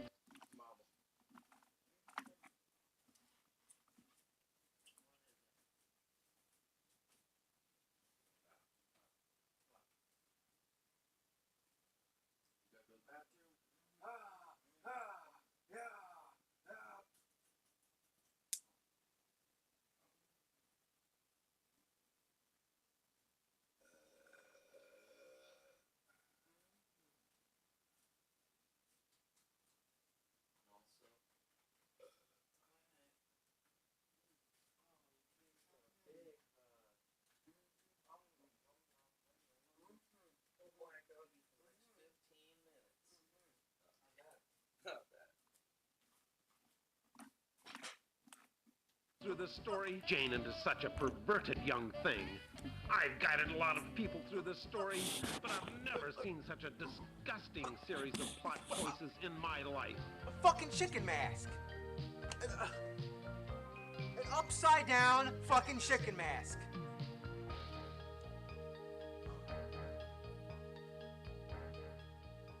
So anyway, Mr. Chickenhead scolds you for your bad decision and tells you that you have one last chance. So let's pick the other one and see what happens. So she strips down to a bra and skirt for no apparent reason. The boss grabs her leg, she kicks him in the face and runs for the door. Or no, she doesn't run, she just stands there. The boss grabs a pen and comes after her like a deranged psychopath. And there's Jane just standing there. She even has time to go into the men's room. The boss goes into the women's room, and next thing they're both out in the hall. I don't know. I don't even, understand this. Now they're outside, and she has her clothes back on. I guess it was a public parking lot, and they couldn't just have a girl running around in a bra and skirt. I don't know. Maybe the actress didn't want to do it, but for whatever reason, it doesn't follow any continuity. Then John sees what's happening. Now, what was he doing in the parking lot the whole time? Just sitting on his motorcycle? So he comes running, and I guess he's gonna save her. Oh no, it's time for the narrator. Well, sport, you think you can handle this choice without getting the lowest score in the history of this game? What, there's somebody else who played this shit? Who the hell are you? I'm taking over this story. Who's this? Over my dead body?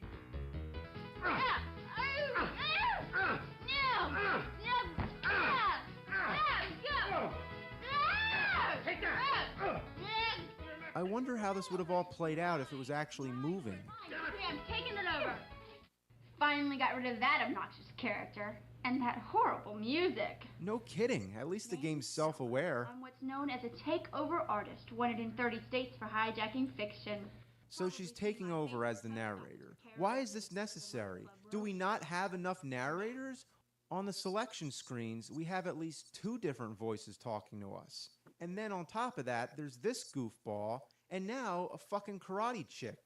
So now she's looking at the past choices we made, just so she can scold us and we have to hear the same shit all over again. These are the most disgusting series of plot choices I have ever seen. Yeah, I get it. You deserve every minus point you have gotten, and even more. I get it. I don't believe it. How could you make such choices? Enough already. Were you raised in a barn? Could they possibly drag this out any longer? Help me, help! Run, Jane, run! What? Her shirt's back off again? Okay, so the parking lot was obviously not a problem, because now she's in an even more populated area. Oh, here comes the banana peel. Classic. The longer this goes, the more you wish that it was full motion video. I mean, that's what this kind of game is classified as. Full motion video, FMV. But the only motion part is the beginning. It's not like the 3DO was incapable of this. The Sega CD could do it, and that was before. And if you look at Wing Commander 3, the whole game is full of video. And it's almost like DVD quality. It looks good. And that was the same console. So if that game could do it, why not this one? So they're running through Hollywood, goofing around in front of Grauman's Chinese Theater, Griffith Observatory, and it's like a series of vacation photos. This is horrible. This isn't something you make into a game and put into stores. This is like a weird sort of college experiment. If you even count this as a game, it's probably the worst game I've ever seen in my life. And that's one hell of an accomplishment. This chase scene goes on and on and on, and we get the battle of the narrators intermixed with the whole thing just to stretch it out even longer.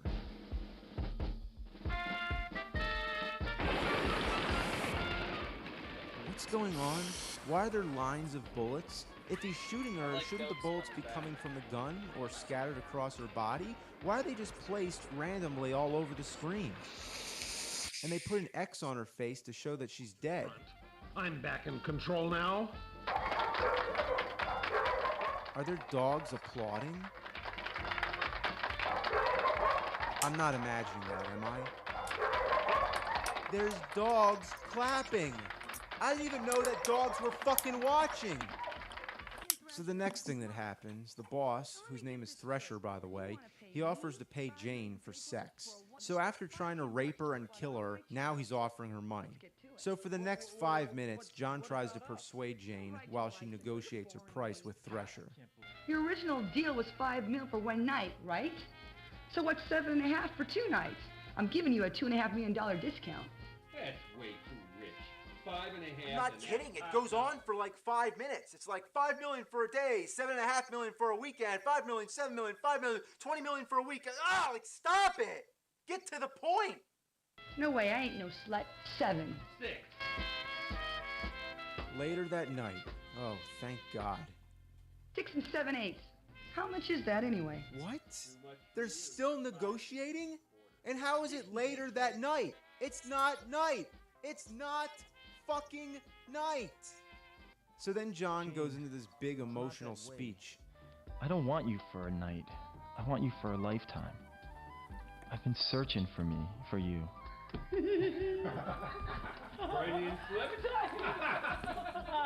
What's going on?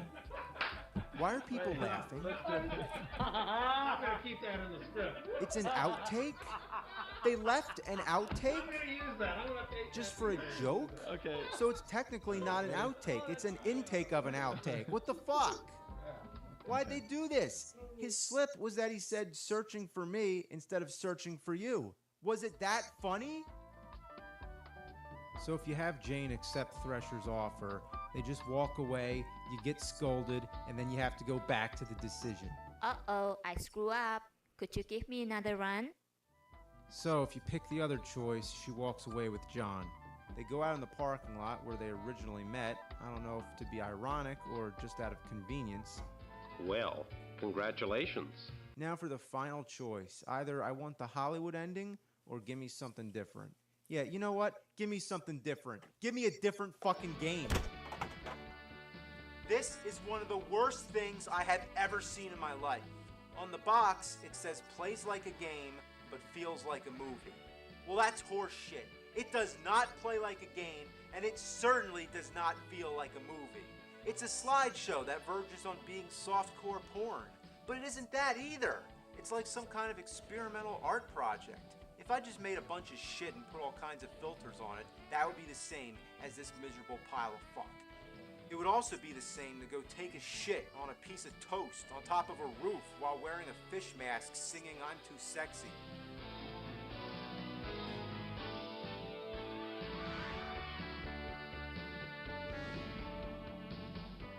Take your damn clothes off!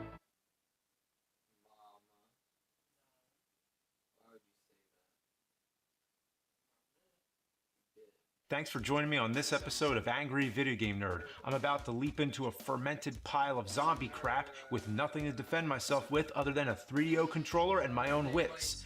I tried street and country dead and He's the angry video game nerd. well, here we are over a decade later, and I'm actually going to torture myself with this ass pile of a game.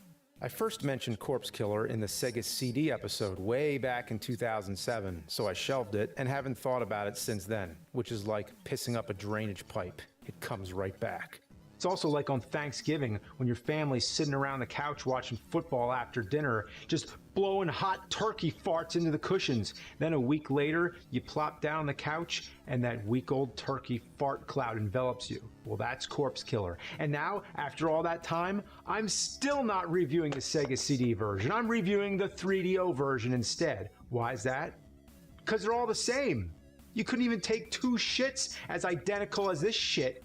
It was on PC, Macintosh, and if you really want to get down to business, there's the Sega CD 32X version, meaning you have to own both shitty consoles just to play the same thing. First of all, how does that work? One system uses cartridges and the other uses CDs. It's not like the game is a compact cartridge disc hybrid. I know that would be pretty amazing, but it's just a CD. And second, what kind of marketing tactic was that? The 32X alone was a failure, so making special games that require both 32X and Sega CD was just forcing a failure on top of a failure. And since they only made 6 games like this, I'm guessing didn't do too well. There's also an enhanced version on the Saturn, Corpse Killer Graveyard Edition. It's still pretty much the same, but it goes full screen and even has zombies that get all up in your face. What really wrenches my taint, though, is the fact that someone ported this abomination to modern consoles. There's a copy for the PS4 and the Switch in full HD. Corpse Killer in high definition? More like high defecation. The fact there's still enough demand for a game this shitty, even today, blows my mind. With all the actual good shit out there, deserves a remake or HD edition, we get Corpse Killer on the PS4. What the hell, man? So, what is Corpse Killer? Or more specifically, what is a corpse killer? How could anyone kill corpses? It would be like toasting toast in a toaster. Once it's toast, that's what it is. It used to be bread, so you never put toast in a toaster. Actually, that's not true. If you're not satisfied with how toasted your toast is, you could put it back in the toaster. Come to think of it, I do that all the time. Because it's not like you can see the toast when it's in the toaster. You can't tell if that toast is as pale as a ghost or overdosed to utmost roast. What game are we talking about now? Oh yeah, Corpse Killer. I will not say toast for the rest of this goddamn review.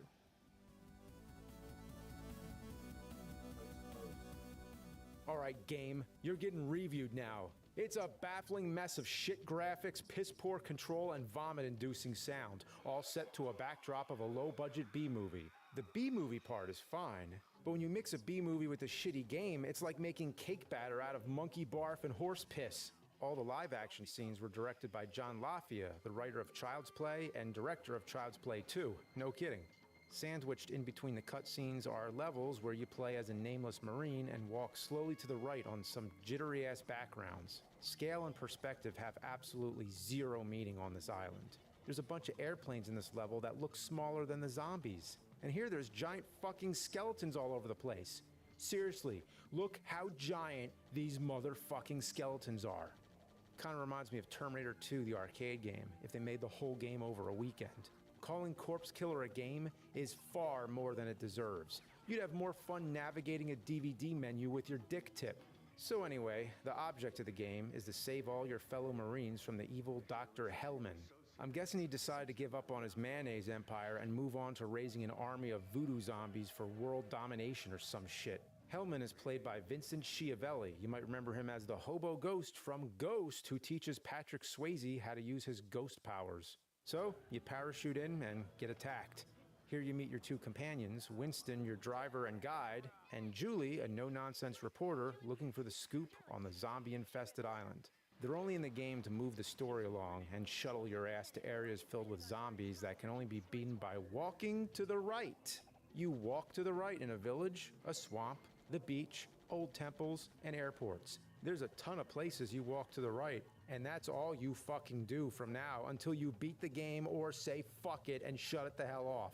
On your way, you can collect special bullets. They're required to kill the boss enemies and these weird jack-o'-lantern looking guys. But they barely give you any throughout the game. The first time you get to a place where you actually need to use them, I only had 25, which wasn't enough to do shit. You need to get the special bullets. Without them, you can't beat the boss. But the game doesn't have the courtesy to give them to you, so I just keep getting to the same point and dying over and over. At one point, I start hitting random buttons thinking it might do something, and it did all right. It kicked me out of the fucking level. Hitting the C button stops the game dead in its tracks and kicks you out to this weird menu screen. If they put the option to abort the level in the pause menu, I'd be fine with it. But making it a regular button that you're more likely to hit by accident is just shit. And I know for a fact it also does this in the Sega CD 32X version. And if you want to confirm, I'm guessing it probably does that in the regular Sega CD version as well. So somebody must have thought it was a good idea. Oh yeah, it was a real good idea. So anyway, I get to this menu, and all it does is show you pictures of enemies and other crap. It doesn't give you any useful info or anything, so why even have it? Eventually, I found out how to get back into the game by selecting the map. This is where the game switches things up a bit. You can go back to the main game, but it starts you at the beginning no matter how far you got. This really scraped my scrotum. I hit one fucking button by accident and I'm booted back to square one. If you want, you could actually do some side quests also. Depending on what you choose, you can do missions that get you health power-ups, special ammo, or you can choose to do quests for Winston or Julie. If you help Winston, he just finds a bunch of treasure and talks more shit. That's it. It has absolutely no bearing on the game whatsoever. If you help Julie, you get some backstory into the events in the game. All in all, these quests are just a waste of fucking time. The last thing I want to do when I'm playing a horrible mess of a game is extend the duration of suckery and do unnecessary garbage. So the first level you have to beat is Zombie Town. It's just a giant wall with zombies throwing a bunch of crap at you. It's pretty easy, but you have to play the same exact level like 5 fucking times throughout the game. After you beat it, you can either choose the village or the swamp. It's the same thing either way. You fight the same 4 enemies until you walk far enough to the right and the game progresses. Other than the regular zombies, there's these weird shadow guys walking around. They're just lazy palette swaps of the same zombies, just without any color or detail. So if you shoot them while they're dark, you get hurt. You have to wait till they light up, then they kill every zombie on screen. Oh, and about those jack-o'-lantern zombies, they're completely immune to normal bullets. Only the special bullets kill them, but you need to save the special bullets to kill the boss. So you have a decision to make. Either take a hit and lose life, or use that special, precious ammo. All the zombies look like absolute ass. They slide all over the backgrounds and look like they're hanging by wires, because I'm pretty sure they actually were. Some are wearing whatever clothes they showed up in, and others have shitty Halloween masks on. They look like they just went into the Halloween section of a dollar store and bought up anything they could on November 1st. You eventually make your way inside the fortress, which is filled with a bunch of middle-aged dads in pink shirts. I guess they're zombies, but they look like a bunch of golfers wandering around an ancient temple. Eventually, one of the zombified Marines attacks you, and you have to turn them back by using the special ammo. That is, if you have any by this fucking point, because I didn't. I got to this part 5 times and never had enough ammo to finish it. So I had to abort the level and start all over again. I wasted more time on this than I want to admit. I mean, who wants to go around telling people that they played Corpse Killer for 8 hours over their weekend? You sound like a psycho, especially if you said it to a random person on the street. So I'm not proud of this, but after getting absolutely nowhere for hours, I had to use cheats. I know, it's fucked up. The 3DO doesn't have a Game Genie, but it does have the Game Guru. There ain't no magic on this console. There wasn't even an infinite ammo code, just one that gives you a lot of bullets. Even cheating on the 3DO sucks balls. Eventually I got up to the boss and changed them back.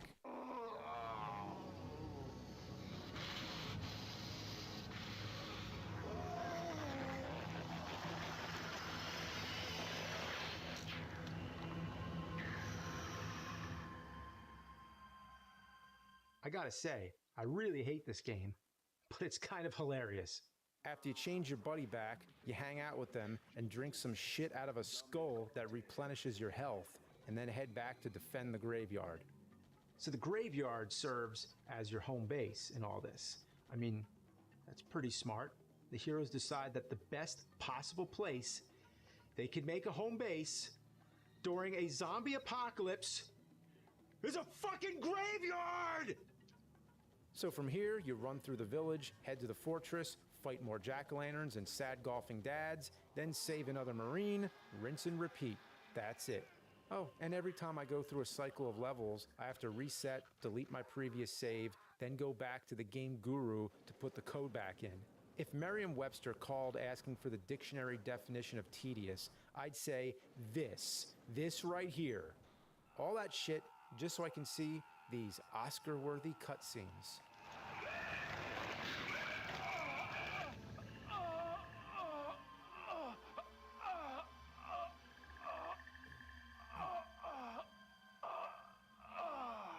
Apparently, transforming back from a zombie makes you feel like you just jizzed lava into your boxer briefs. After repeating this 4 fucking times, you finally face off against Mr. Mayonnaise himself, Dr. Hellman. And it's one of the most incredible sights I've ever seen in FMV history. And I say that without an ounce of sarcasm. Because we are the new order!